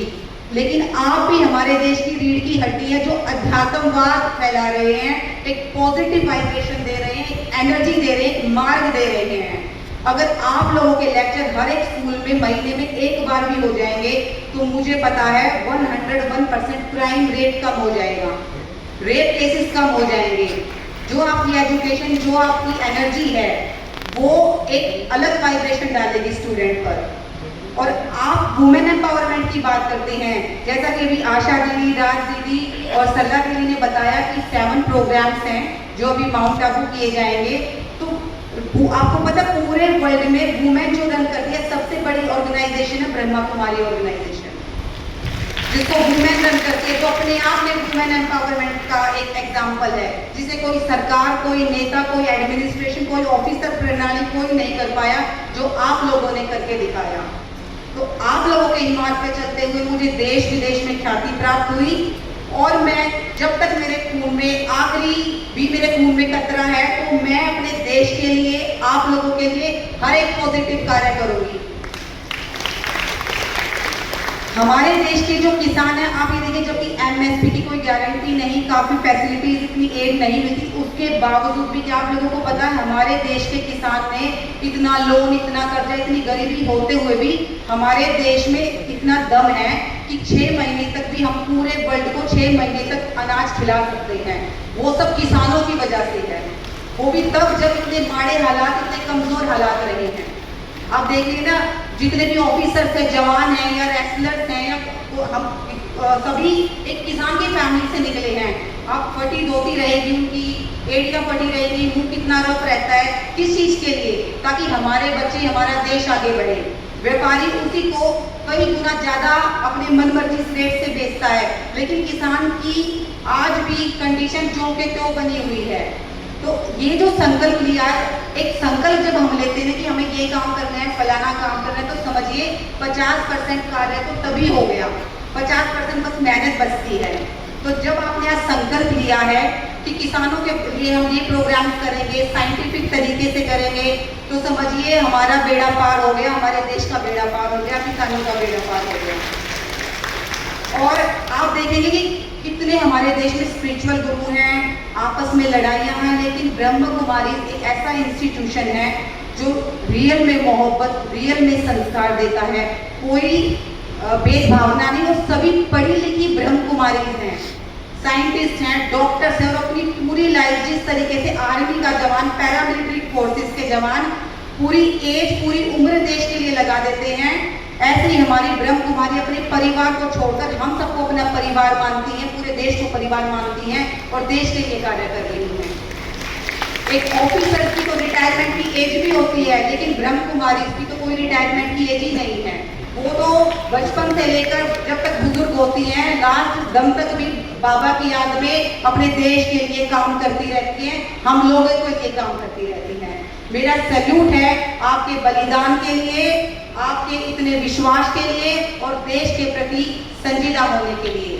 आप लोगों के लिए मैं 2 लाइन बोलना चाहूँगी, खासकर राज दीदी और शारदा दीदी के लिए जो अपने जीवन व्यतीत किया, और आप सभी के लिए, बन सहारा बेसहारों के लिए, बन सहारा बेसहारों के लिए, बन किनारा बेकिनारों के लिए। अरे यारो, अपने लिए तो क्या जिए, जीना है तो हजारों के लिए। इसी के साथ मैं अपने अनुभव साझा करते हुए आप लोगों से लास्ट में नारे लगवाना चाहती हूँ जो हम सब के लिए ही हैं। जय जवान, जय जवान और जय पहलवान। धन्यवाद। ओम शांति। ओम शांति। सबसे पहले तो मैं मंच पर सभी अति सम्मानित जन का प्रणाम करता हूँ और सभी भाई को धन्यवाद देता हूँ कि मुझे उन्होंने यहाँ आमंत्रित किया और आप सबके साथ मिलने का अवसर प्रदान किया। आज सुबह से बहुत ही महत्वपूर्ण विषय पर चर्चा हो रही है जो प्राकृतिक खेती को लेकर है। उससे पहले जैसे सल्ला दीदी ने बहुत अच्छी चीज़ बताई कि जो हमारा देश था, भारत देश था, उसको स्वर्णिम भारत कहा जाता था। स्वर्णिम भारत इसलिए कहा जाता था कि यहाँ के गांव आत्मनिर्भर थे। यहीं पर हम उत्पादन करते थे और यहीं पर ही हम चीज़ों को यूज़ करते थे।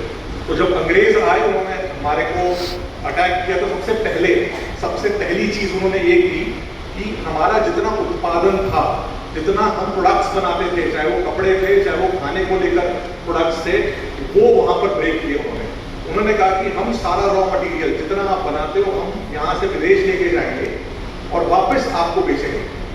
इसलिए आपने सुना होगा जब स्वतंत्रता की लड़ाई हुई थी तो बहुत सारी जगह पर हम जो विदेशी प्रोडक्ट्स होते थे उनका बहिष्कार करते थे, उनको जलाते थे। तो तभी जो स्वतंत्रता से पहला चिन्ह हमने कहा गया, जो हमारे झंडे में भी है, जो चरखा, जो चरखे से आया कि वो पहला चिन्ह स्वतंत्रता था कि हम उत्पादन खुद करें। तो अगर उसी से शुरुआत हुई है तो हम देखें आज की डेट में हम स्वतंत्र तो हो गए हैं कहने को, पर जो अंग्रेज आए थे अब उसकी जगह किन्होंने ले ली है? मॉडर्न फैक्ट्रीज ने, मॉडर्न इंडस्ट्रीज ने, शहरों ने, शहरीकरण बढ़ गया है, औद्योगिकरण बढ़ गया है। तो अभी क्या है, हम रॉ मटेरियल और जो सामान है, जो अनाज है, वो सब कुछ बन रहा, तो उत्पाद कहाँ पे बन रहा है? कहाँ पे बन रहा है? गाँव में। हाँ, उसके प्रोडक्ट्स कहाँ बनते हैं? शहरों में। बिकते कहाँ है? वापस गाँव में आके। तो आप सामान आप बना रहे हो और मार्केट भी वापस आके आपके पास ही आ रही है। तो जो गेहूं का आटा या मैदा अगर बोले उसमें से जो 2 रुपए का है, 1 रुपए की जिसकी कीमत है, वो मार्केट में जाके या फैक्ट्री में जाके मैगी बनती है और वापस आके कहाँ बिकती है? गाँव में। बच्चे आज की डेट में क्या खा रहे हैं? मैगी। उसकी कोई पोषण वैल्यू नहीं है। तो जब तक ये रिवर्स नहीं होगा, जब तक ये चीज चेंज नहीं होगी, जब तक आपका उत्पादन, प्रोडक्ट्स का उत्पादन गांव में नहीं होगा और मार्केट शहर में नहीं होगी, तब तक हम अपने देश को विकसित नहीं बना सकते। ये हमें बहुत ध्यान से सोचना है। तो तभी अभी हमने एग्जाम्पल देखा, बहुत अच्छा जो पूजा बहन आई थी यहाँ पे, उन्होंने बताया कि कैसे वो प्रोडक्ट्स बना रही हैं और आगे बेच पा रही हैं चीज़ों को। तो इसी तरीके से हम लोगों का भी एक थोड़ा सा एफर्ट रहता है कि हम अलग अलग राज्यों से, और दूसरी चीज़ों बहुत ज़रूरी है कहने की, अगर मैं 1970 में जो किसान की बात करें तो उनकी औसत आयु कितनी थी, कोई बता सकता है?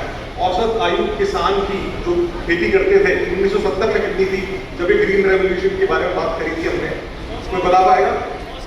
हाँ, कि 100 साल तक तो जीते थे, बट औसत आयु जो किसानी खेती करते थे उनकी आयु थी 24 वर्ष। 24 से 25 वर्ष के ज़्यादातर किसान होते थे जो काम करते थे, जो खेती करते थे। आज की डेट में औसत आयु किसान की जो खेती करते हैं, और आप यहाँ देख भी सकते हैं, ऐसा मिलेगा आपको अवसर, 51 वर्ष है। 51 वर्ष औसत आयु है किसान की। इसका मतलब है कि युवा खेती करना नहीं चाहते, युवा खेती की तरफ नहीं जा रहे। तो उससे क्या होगा? आज से 20 वर्ष बाद, 30 वर्ष बाद क्या होगा कि हमारे देश में किसान नहीं रहेंगे। वो खेती कौन करेगा? 2 चीज हो सकती है, या तो खेती करना बंद कर देंगे हम और हम पूरा आश्रित हो जाएंगे बाकी देशों पे कि हमें आप सामान दीजिए। और ऐसे बहुत देश हैं आज की डेट में जहाँ पर खेती नहीं होती है और वो पूरा का पूरा डिपेंडेंट होते हैं बाहर से सामान आयात करने के लिए। और कोविड के समय तो उन्हें बहुत मुश्किल हुई थी क्योंकि सामान था ही नहीं उनके पास। दूसरी चीज हो सकती है कि जितनी कंपनीज हैं, जितनी फैक्ट्रीज हैं, वो आप सबके खेत ले लेंगे और फिर किसान क्या करेगा? उधर नौकरी करेगा। जो अपना खेत है वो नौकरी करेगा उन खेतों में। तो हम इस चीज के लिए हम प्रयास कर रहे हैं। हम युवाओं को जागृत करते हैं अलग अलग प्रदेशों में। हम उन्हें बोलते हैं चेंज मेकर, हम बोलते हैं ग्राम स्वराज्य। अगर हमें ग्राम को पूर्ण स्वराज्य दिलाना है तो युवा उसमें क्या कर सकते हैं? तो हम ऐसे युवाओं को तैयार करते हैं देश भर में कि वो युवा अपने गांव की समस्या को कैसे सॉल्व कर सकते हैं, सुलझा सकते हैं, चेंज कर सकते हैं और अपने गांव को ग्राम स्वराज्य की तरफ लेके जा सकते हैं। तो ऐसे अब तक हमने 5000 से ऊपर युवाओं को तैयार किया है 15 राज्यों में। और ये युवाओं ने मिलकर कई एग्जाम्पल है, पंजाब में नशे का बहुत प्रॉब्लम है, तो एक युवा है जिसने अपने एरिया में कम से कम 15 गांव में नशा मुक्त कर दिया है उनको अलग अप्रोच से।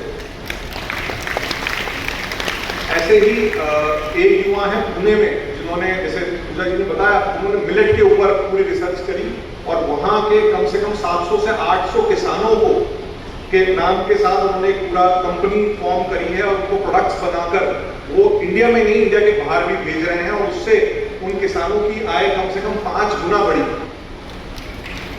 ऐसे ही पूरे अगर बोलूं 15 राज्यों में 5000 लोगों ने कम से कम 800 से ज्यादा उद्योग शुरू किए हैं अलग अलग चीजों में, जिससे उस गांव के ही जगह पर उत्पादन हो और उधर से ही शहर में बिक्री हो और लोगों की आय वहां पर बढ़े। तो प्रयास यही है हमारा कि हम युवा को वापस गांव में लेके आ पाए और उन्हें जो भी अपॉर्चुनिटी चाहिए, जो भी उन्हें चीजें चाहिए वो वहीं पर ही दिला सके। आज की डेट में इतनी टेक्नोलॉजी आ गई है कि आपको जो भी चीज चाहिए वो कहीं से भी मिल सकती है, तो आपको उसके लिए कहीं जाने की जरूरत नहीं है। आपको अगर पढ़ाई करनी है, आपको अगर अच्छी चीजें चाहिए, सब कुछ आज की डेट में आपको गाँव में ही दिया जा सकता है। दूसरी चीज हम एक और काम कर रहे हैं, हमारी के साथ ही मिलकर हम थोड़ा प्रयास कर रहे हैं कि अपनी तरफ से हम कहीं कॉन्ट्रीब्यूट कर सकें कि जलवायु जो परिवर्तन हुआ है उसकी वजह सबसे ज्यादा जो प्रॉब्लम हुई है वो किसानों को हुई है कि आज की डेट में जब हमें बारिश चाहिए होती तब बारिश नहीं आती है, और जब हमें चाहिए होता है कि बारिश ना आए तो तब इतनी बारिश आती है कि पूरी फसल खराब हो जाती है। तो ऐसी स्थिति में किसान क्या करे? तो ऐसी कई सारी ऑर्गेनाइजेशंस हैं जो मिलकर ऐसी तकनीक निकाल के लेके आ रही है कि ऐसी स्थिति में क्या किया जाए, खेती फ्यूचर में भविष्य की खेती कैसी हो, ऑर्गेनिक तो हो, पर्यावरण से साथ ही हो, बट ऐसी कैसी हो कि जिससे कि ऐसी स्थितियों को भी हैंडल किया जा सके, ऐसी स्थिति को भी देखा जा सके कि हमें किसान को ज्यादा सुविधा मिल पाए और ऐसी प्रॉब्लम्स ना हो, क्योंकि जलवायु परिवर्तन अब रियलिटी है। अब भविष्य में इसको हम चेंज नहीं कर सकते क्योंकि इतना नुकसान कर चुके हैं हम ऑलरेडी। इसको रिवर्स करना बहुत बहुत मुश्किल है और कोशिश की जा रही है, बट बहुत समय लगेगा उस चीज को करने में। बट तब तक हम इस परिस्थिति को कैसे हैंडल कर सकें, इस पर भी बहुत कार्य हो रहा है। तो मैं पुनः सभी का धन्यवाद देता हूँ कि मुझे यहाँ आमंत्रित किया, और आप सभी को धन्यवाद। ज्यादा समय नहीं लूंगा आपका। भारत माता की जय।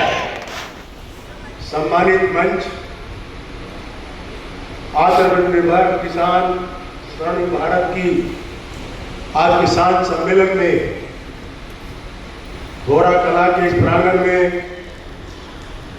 ब्रह्म कुमारी जी के द्वारा जो आज ये आयोजन किया गया है, इस अवसर पर आए हुए सभी ब्रह्म कुमारी के भक्तगण, मातृशक्ति, मेरे बुजुर्गों, प्यारे दोस्तों,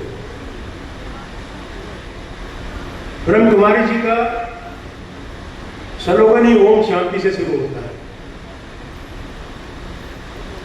विश्व में एक ऐसी संस्था ब्रह्म कुमारी जी है कि जिसको बार बार 7 बार पूरे विश्व में शांति का पुरस्कार मिला, और हम सब लोग अपने जीवन में शांति ग्रहण करने के लिए यहां आकर अपनी दीदियों के महानुभावों के शब्दों द्वारा अपने जीवन में आंदोलन करते हैं, और हम चाहते हैं कि हमारे जीवन में वो शांति आए कि जिससे हमारा जीवन एक खुशहाल और शांत रहे। आज मैं आपको 2-3 छोटी-छोटी बातें बताना चाहूंगा कि जीवन में कर्म करे जब फल की चिंता मत कर तू इंसान, जैसा कर्म करेगा ऐसा फल देगा भगवान। हमारा ईश्वर देवताओं का ये देश है, और हम कोई भी नास्तिक नहीं है, सब भगवान को मानने वाले लोग हैं, और भगवान भी उसकी पूजा, भगवान भी उसको आशीर्वाद देता है कि जो मानव की पूजा करे, मानव की सेवा करे। मुझे अपने जीवन में एक वाक्य याद है आज, जिस पे मेरे जीवन की एक नींव खड़ी है। मैं नाहरपुर गांव में पैदा हुआ, रोहिणी में, और मेरे घर के पास में नीम का पेड़, गांव के बच्चे उस पेड़ के साथ में नीचे आके खेलते थे, और एक ऐसा गांव का नागरिक था जिसके एक बेटी थी, और जब कई बार उसकी बेटी को खेलते हुए देर हो जाया करती थी तो उसको पीटता था, उसको कई बार उस लड़की को लात मारती थी। समय बीतता गया, उसके परिवार में और उसके चाचा भाई बंधु थे, उस बेटी के चाचा थे, उसको ले गए, उसके हाथ पीले कर दिए। वो जो बेटी को लात मारता था वो घर में अकेला था। और अंत सबका होना है और कर्म का फल हमने यही भुगत के जाना है। मैंने जीवन में, तो मैं आपको बताना चाह रहा हूं, मैंने वो दिन देखा कि जब उस बुजुर्ग की डेथ हुई तो उसके शरीर में कीड़े पड़ गए। कुत्ते उसकी टांग को काट के लेके गली में आए और जब निकल रहे थे गली में, लोगों ने कहा कि टांग किसकी पड़ी है, कुत्ते खा रहे हैं। तो देखा गया तब उसके घर के सामने से निकले तो पता लगा उसकी मौत हुई है और देखा कीड़े पड़े हुए हैं उसके शरीर में। तो नारी वो शक्ति है, उसका सम्मान करना चाहिए। और जिस घर में नारी का सम्मान होता है उस घर के अंदर लक्ष्मी वास करती है। आज बड़े बड़े आश्रम खुले हैं, गुरु का नाम लेते हैं और गुरु का नाम लेने से पहले सास और ससुर को वृद्धाश्रम में छोड़ के आते हैं। जिस घर में माँ और बाप और बुजुर्ग की सेवा नहीं होगी उस घर के अंदर लक्ष्मी भी वास नहीं करेगी। आपको शांति इस आश्रम में आकर तब मिलेगी, तब आप अपने बुजुर्गों का, परिवार का, भाई का, सबका सम्मान करेंगे। दूसरी बात एक और कहूंगा, हम यहाँ आश्रम में आके बैठते हैं और दूसरे की तरफ देखेंगे, इसके कान में तो सुनने के गूंगे, मेरे कान में नकली गूंगे, इसको त्यागना पड़ेगा। एक मिनट में आप सोचते हैं कि मेरा बेटा पढ़ रहा है कॉर्पोरेट स्कूल में, इसका बेटा पढ़ रहा है प्राइवेट स्कूल में, इसको त्यागना होगा। कर्म में शक्ति है, आप करेंगे तो कहीं आप मार नहीं खाएंगे। एक बार मेरी माँ को बुखार हुआ, बहुत गाय थी, जो गाय की बात हो रही थी अभी, तो भाभी अपने घर चली गई। मैं राजधानी कॉलेज में पढ़ता था, कॉलेज में छात्र यूनियन का प्रेसिडेंट भी था राजधानी कॉलेज में। जो बच्चा कॉलेज में पढ़ता हो, जब ड्यूटी लगी घर में काम करने की, तो मैंने देखा माँ को बुखार है। घर में जितने पशु थे, सुबह में 3 बजे उठ के सारा गोबर सर पे रख के अपनी कूड़ी में फेंक के आ गए कि मेरी माँ को बुखार है और वो गोबर लेके घर का जाएगी तो मुझे तकलीफ होगी। आज मैं इस जीवन में यहाँ खड़ा हूँ, दीपिका जानती है मेरे जीवन को, जो बोल रहा हूँ वही करता हूँ। मैं दिल्ली का यूथ कांग्रेस का वाइस प्रेसिडेंट हूँ, मैं प्रेसिडेंट रहा दिल्ली यूथ कांग्रेस का, और देश के प्रधानमंत्री नरसिम्हा राव जी के मैंने बहुत साथ काम किया। उनका सबसे लाडला हुआ करता दिल्ली में, 2 इनाम थे, MS बीटा और PCA। लेकिन जब मैं पद से हटा तो एक बार सेक्टर 11 में मैंने किराए में मकान ले लिया और किराए के मकान में मैं सेक्टर 11 में रहा। तो मेरी पत्नी सुबह जब घूमने जाता मैं उनके साथ, तो वो दूसरे के मकान को देखकर खड़ी हो जाती। मैंने कहा देवी जी ऐसे मत करो, मेरी जेब खाली है, कर्म करते रहो, मुझे भाग्य में होकर मिलेगा। और उस दिन मेरे पास, मैंने कुछ दिन के बाद एक प्लॉट ले लिया और एक लड़का राजेश मलिक का नाम का, वो बिहार से मेरे पास आया, हेमंत बच्चे को लेके, टीचर का, उसका काम था नौकरी का। उसने कहा शीला जी का बहुत लाडला था दिल्ली में, मुख्यमंत्री जी का। उसने कहा कि इसका इंटरव्यू है टीचर का और आप करा सकते हो, मैं करा देंगे। मैंने बताओ कितने पैसे, तो बात नहीं करा देंगे। कहने नहीं पैसे बताओ, होगा नहीं। मतलब क्या चाहते हो? मेरे 4 लाख का रेट है। मगर ठीक है, जब तेरा काम हो जाएगा मैं ले लूँ।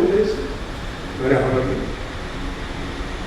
मेरे दिल में आया कि मैंने प्लॉट लिया, इसकी पेमेंट करनी है, ले ले पैसे इससे, और बाद में इसका काम हो जाएगा, जब भी वापस कर दूंगा, ना होगा जब भी वापस कर दूंगा। थोड़ी देर मेरे दिल ने कहा अच्छा, अपने लाइन से हट गया। और मैंने कहा ठीक है, तेरा काम हो जाएगा। मेरे अगले दिन जो पैसे कहीं से मेरे पेमेंट हुई थी उससे ज़्यादा पैसे आ गए, मेरा काम हो गया और उस बच्चे की नौकरी लगी, पैसे लेके आए। मैंने कहा मैंने आगे पैसे नहीं दिए, मैंने अपने फ्री एफर्ट से काम कराया, वो है मैं आज भी नौकरी कर रहा टीचर। मेरे जीवन में कोई रुकावट नहीं है। मैंने अपने जीवन में हमेशा एक ही बात सोच के काम किया है कि मैं जो मेरे पास आए उसके आंसू जमीन पर ना गिरने दूं, उससे उठ के तो मेरे से सहायता हो करूँ।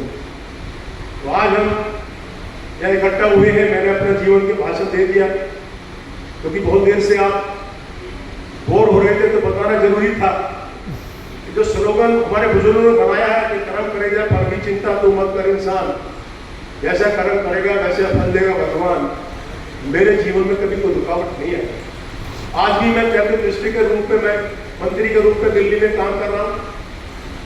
और जब मैंने पीछे बीजेपी ज्वाइन की, इससे बड़ा हॉल जगह डॉक्टरों का भरा हुआ था। जब मैं मंच पे गया तो 5 मिनट तक तालियां बजती रही। और जो डॉक्टर साहब कोविड की बात कर रहे थे, मैं हिमाचल से आपके सिलेंडर भरवा के लाया था ऑक्सीजन के लिए। तो हमारे जो दिल्ली के अध्यक्ष है वीरेंद्र सचदेवा जी, उनका जो पीए उसने कहा सर मेरे को जान देने वाले बचाने वाले जगदीश यादव है, इनके यहाँ से सिलेंडर आया था, मेरे को नहीं। मैं काम करते हुए तो ना किसी जात देखता ना पार्टी देखता, एक ही है कि हमने चोला पहनना सेवा करने का, उसे करेंगे। आज हम इस संस्था में आके हमने ये संकल्प लिया है कि हम ओम शांति पे काम करेंगे। उस संकल्प को आप सबने जीवन में लेकर चलना है। और आज जो आपने ये किसानों की चिंता करते हुए, आपको याद होगा कि जब 65 के देश के अंदर युद्ध हुआ, पाकिस्तान ने वार की हिंदुस्तान पर, 62 में चाइना से हम युद्ध करके देश की आज़ादी 47 में हुई थी। हमारे पास अच्छे हथियार भी नहीं थे, हमारे पास जूते पहनने के लिए, हिल के ऊपर लड़ने के लिए हमारे जवानों के पास वो भी नहीं थे। लेकिन हमने तब भी डट के मुकाबला किया। और एक वो रिजान का हिल जो जिससे चाइना के दांत खट्टे किए थे, उसके बाद हमने 65 में जब लाल बहादुर शास्त्री जी प्रधानमंत्री थे, उन्होंने एक नारा दिया था, आपको याद होगा कि जय जवान जय किसान। और ये नारा उसी टाइम इस देश के अंदर एक एक नागरिक ने उसको स्वीकार किया था। और उस नारे के सहारे आपको याद होगा कि जो इस देश के अंदर हम एक लाल गेहूं ऑस्ट्रेलिया से मंगाया करते थे, उसकी रोटी अगर हमने एक दिन रख दी, अगले दिन खा नहीं पाते थे। आज हम देश के अंदर किसान ने हमें आत्मनिर्भर किया। आज हम पूरे विश्व को हम एक्सपोर्ट करते हैं अनाज, जो हम दूसरे देश की तरफ मुंह देखकर अनाज के लिए अपने बच्चों का पेट पालने का काम करते हैं। आज हमारे किसान ने वो करके दिखाया है। आज हमारे जवान ने जो करके दिखाया है, और जवान के साथ साथ हमारे देश की बेटियों ने भी करके दिखाया है कि आज जवान का बेटा भी अगर बॉर्डर के ऊपर आप लोहे की फोर्टी चप्पल लेकर देश की रक्षा कर सकता है, तो हमारे देश की नारी भी देश की रक्षा कर सकती है। आज हमारे अंतरिक्ष में जाने के लिए हमारी बेटियां पीछे नहीं है। तो आज जो हमने किसानों के लिए ऑर्गेनिक खेती की बात की है, ये हमारी माताएं बहनें बेटियां, आपको याद होगा अमावस का दिन आया करता था, आप गाय के गोबर से घर पे अपने चूल्हे को लेकर पूरे आंगन को लिप के लिया। उससे उस गोबर में वो ताकत वो शक्ति हुआ करती थी। वो बहन कह रही है मैंने भी लिपा है, वो कह रही है मैंने भी अपने घर में अपने आंगन को लिपा है। वो ताकत हुआ करती थी कि जो आपकी दूसरी जलवायु आपके घर में हो वो भी खत्म हो जाया करती थी, और कोई कीटाणु भी आपके नजदीक नहीं आया करते थे। आज हमारे गाय का भी हाल कर दिया, जो गौ माता और घर की माता का जो अनदेखी करता है वो कभी सफल नहीं होगा। आज हमें उस गाय का भी सम्मान करना होगा। आज हमें इस धरती माता का भी सम्मान करना होगा। इस धरती माता के अंदर हमने रासायनिक खाद फेंक इस धरती को बर्बाद कर दिया। आपको याद होगा कि कभी सुना नहीं होगा कि आज इस घर में किसी को पड़ोस में आज इसको ये बीमारी हो गई, या आज इसको कैंसर हो गया, या आज इसको हार्ट अटैक हो गया। उसको धूप में कहीं बात आया करती थी, भाई वो हुक्का पीते पीते या खाट पे बैठे बैठे चला गया, तो कहते थे बुजुर्ग कि अच्छे कर्म किए थे इसलिए चला गया। ये नहीं मालूम कि उसका हार्ट अटैक हुआ, क्योंकि हार्ट अटैक की बीमारी का किसी को पता ही नहीं। आज नौजवान 25-21 साल का बच्चा पार्क में घूमते घूमते उसका हार्ट अटैक हो रहा है। आज बच्चा पैदा बाद में होता है, उसको कैंसर हो गया। ये सब चीजें जो आज हम खाने के अंदर, अपने खाद्य सामग्री के अंदर, ये धरती माता के अंदर जो आज हम खाद का प्रयोग कर रहे हैं, उससे हमें बचना होगा। और जो आज सपना माननीय मोदी जी का, हमारे देश के प्रधानमंत्री जी का, जिन्होंने कहा कि 47 के अंदर हम इस देश को विश्व गुरु बनाने के साथ साथ इस देश को विश्व की एक महाशक्ति बनाएंगे, उन सपना तभी पूरा होगा कि हमारे देश का वो नौजवान एक मजबूत होगा। इस देश के अंदर हम ऑर्गेनाइज खेती करेंगे, इस देश के अंदर जो खाने का हमारा आहार की जो चीज है, पौष्टिक आहार, हम उसको सही तरीके से अपनाएंगे। आज ब्रह्म कुमारी इस आश्रम में हमारी दीदी में सारी जो हमारी दीदी हैं, इन्होंने इसका जो आयोजन किया है, मैं इनको बहुत बहुत बधाई देता हूँ कि ऐसे संस्थाएं मैंने पहली बार ब्रह्म कुमारी की संस्था देखी है कि जिन्होंने देश के लिए और इस किसान के लिए बात कही है। न सभी संस्थाएं गुरु जी बैठ जाते हैं और वो अपने गुरु के लिए बात करती हैं, उसी के लिए काम करती हैं। मैं बधाई देता हूँ आपकी संस्था को और यही कहूँगा कि भाई सतपीर जी ने आज मुझे बुलाकर यहाँ जो मुझे एक रास्ता दिखाया है कि ऐसी संस्थाएं भी देश के अंदर है, विश्व के अंदर है, कि जो देश के साथ साथ देश के एक एक नागरिक के बारे में सोचती है। मैं आप सबको बहुत बहुत बधाई देता हूँ और आपने बुलाकर मुझे हिम्मत और जो ताकत दी है, उसके लिए मैं आपका जो यहाँ स्वागत करके मुझे एक नया रास्ता दिखाया है, आपका बहुत बहुत आभारी हूँ। जय हिंद, जय भारत, ओम शांति, ओम शांति, ओम शांति। यहाँ जो राजयोगा की बात हो रही है, जैविक खेती, योगी खेती की बात हो रही है, और जिस योग के प्रयोग का ये विषय लिया गया है कि ये योग का प्रयोग कोई जादू का जो काम करता है वो कोई फिजिकली नहीं है, ये मन का योग है। जब हम मन का योग अपने कार्य में, अपने किसी भी प्रकार के संबंध में या प्रकृति के कोई भी संसाधन में यूज करते हैं तो वो बहुत असर करता है। इसलिए हमारे राजेंद्र भाई जी जब सुना रहे थे तो उन्होंने बताया कि पहले किसान की खेती करने की पद्धति कितनी श्रेष्ठ थी और आज वो पद्धति खत्म हो गई है, क्योंकि आज सिर्फ मन में एक ही मनसा रह गई है, पैसा पैसा पैसा। भूल गए हैं जो जीवन का चरित्र था, सत्यता थी, प्रेम था, वो कहाँ हो गया है। तो क्योंकि हमने जो भी कुछ किया, फिजिकल किया, अपने मन के लिए, अपनी शांति के लिए, अपनी खुशी के लिए कुछ भी नहीं किया। जब हम ब्रह्मा कुमारी से जुड़ते हैं तो यह जुड़ने से हमें पता चलता है कि हम अपने ऊपर कैसे काम करें और अपने आप पर काम करने से और अन्य काम कैसे अपने आप ठीक होने लगते हैं, वो यहाँ सिखाया जाता है। और जिसके लिए आपको कहा कि हमारी जो ट्रेनिंग्स हैं वो आप सीखें, उसको करें और अपने कार्य में उसको यूज करके सफलता प्राप्त करें। तो आइए हम थोड़ा सा अपने ऊपर एक प्रयोग करें कि हम कैसे अपने मन के द्वारा यहाँ के, अपने घर के, अपनी खेती के वाइब्रेशन चेंज कर सकते हैं। तो जहाँ भी आप हैं, कुछ देर के लिए अपने आप को एकाग्र करें, अपने मन को चारों ओर से समेट लें और अपने ध्यान को किसी एक पॉइंट पर केंद्रित करें।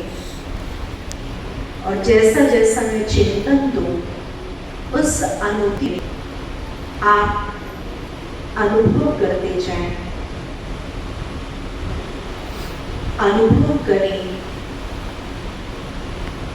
मैं जो हूं, जैसा हूं, उस ईश्वर परम पिता परमात्मा की संतान हूं। मैं इस देह में विराजमान एक चैतन्य शक्ति है जो मस्तक के बीचों बीच विराजमान है। अपने मस्तक में मन की आंखों से चमकते हुए दिव्य सितारे को अनुभव करें और अनुभव करें ये दिव्य सितारा अजर अमर अविनाशी है। जन्म जन्मांतर अनेक शरीर धारण कर जन्म मरण के साइकिल में अपना पार्ट बजा रहे हैं। मैं चैतन्य शक्ति आज जहां भी हूं श्रेष्ठ कार्य करने के लिए हूं। मुझ आत्मा का पिता परमात्मा सर्व शक्तियों के स्रोत है। वो प्रेम के सागर, शांति के सागर है। इमर्ज करे अपने सामने एक प्रकाश पुंज ज्योति जिसमें से अनंत प्रकाश की किरणें निकलकर मेरी ओर आ रही है और मस्तक से होते हुए मेरे अंदर समा रही है। मैं अपने उस परम पिता से शांति की शक्ति, प्रेम की शक्ति, आनंद की शक्ति प्राप्त कर रही हूं।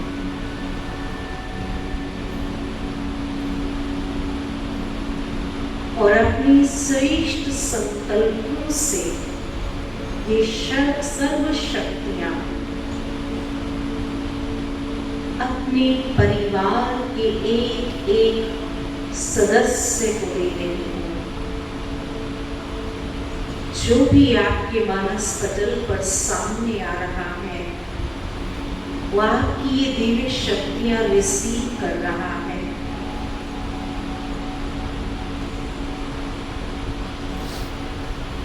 आपके शुभ संकल्प सबका भला हो, सब सुख पाए। आपके घर के वाइब्रेशन बदल रहा है। एक दिव्य एनर्जी का संचार हो रहा है।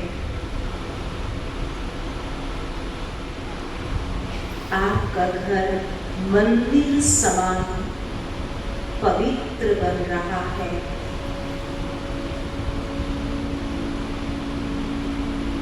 अब अपनी खेती पर मनसा संकल्पों के द्वारा पहुंच जाए और देखिए उस प्रकृति पिता ने इस प्रकृति में कितने सुंदर सुंदर रंग भरे हैं, कितनी शक्ति प्रदान की है। ये प्रकृति सभी मानव जीवन का प्राणदान है। धरती माँ और परम पिता परमात्मा मुझ आत्मा से ये मंगल चाह रखते हैं कि मैं सदा और निरंतर अपने श्रेष्ठ संकल्पों के वाइब्रेशन, उसकी एनर्जी फैलाती हूँ। प्रकृति कितनी सुंदर है। धरती माँ ने सब कुछ समाया हुआ है। तो आइए दिल से श्रेष्ठ वाइब्रेशन देते हुए प्रकृति को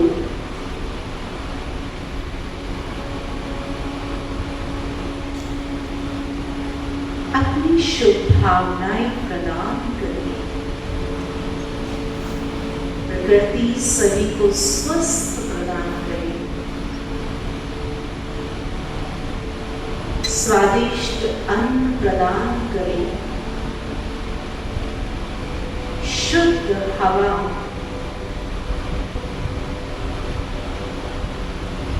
जीवन जीने की पर्याप्त सभी एनर्जी प्रकृति से प्राप्त हो रहा है।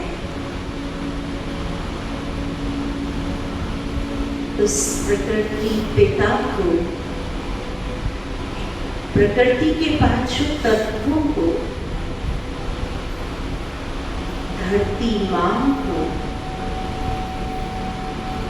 दिल से धन्यवाद करें।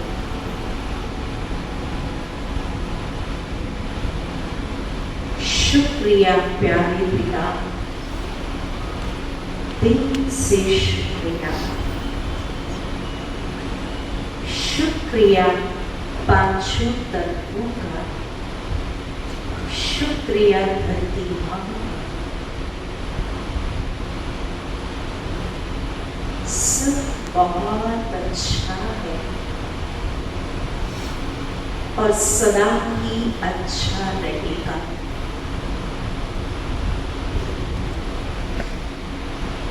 ओम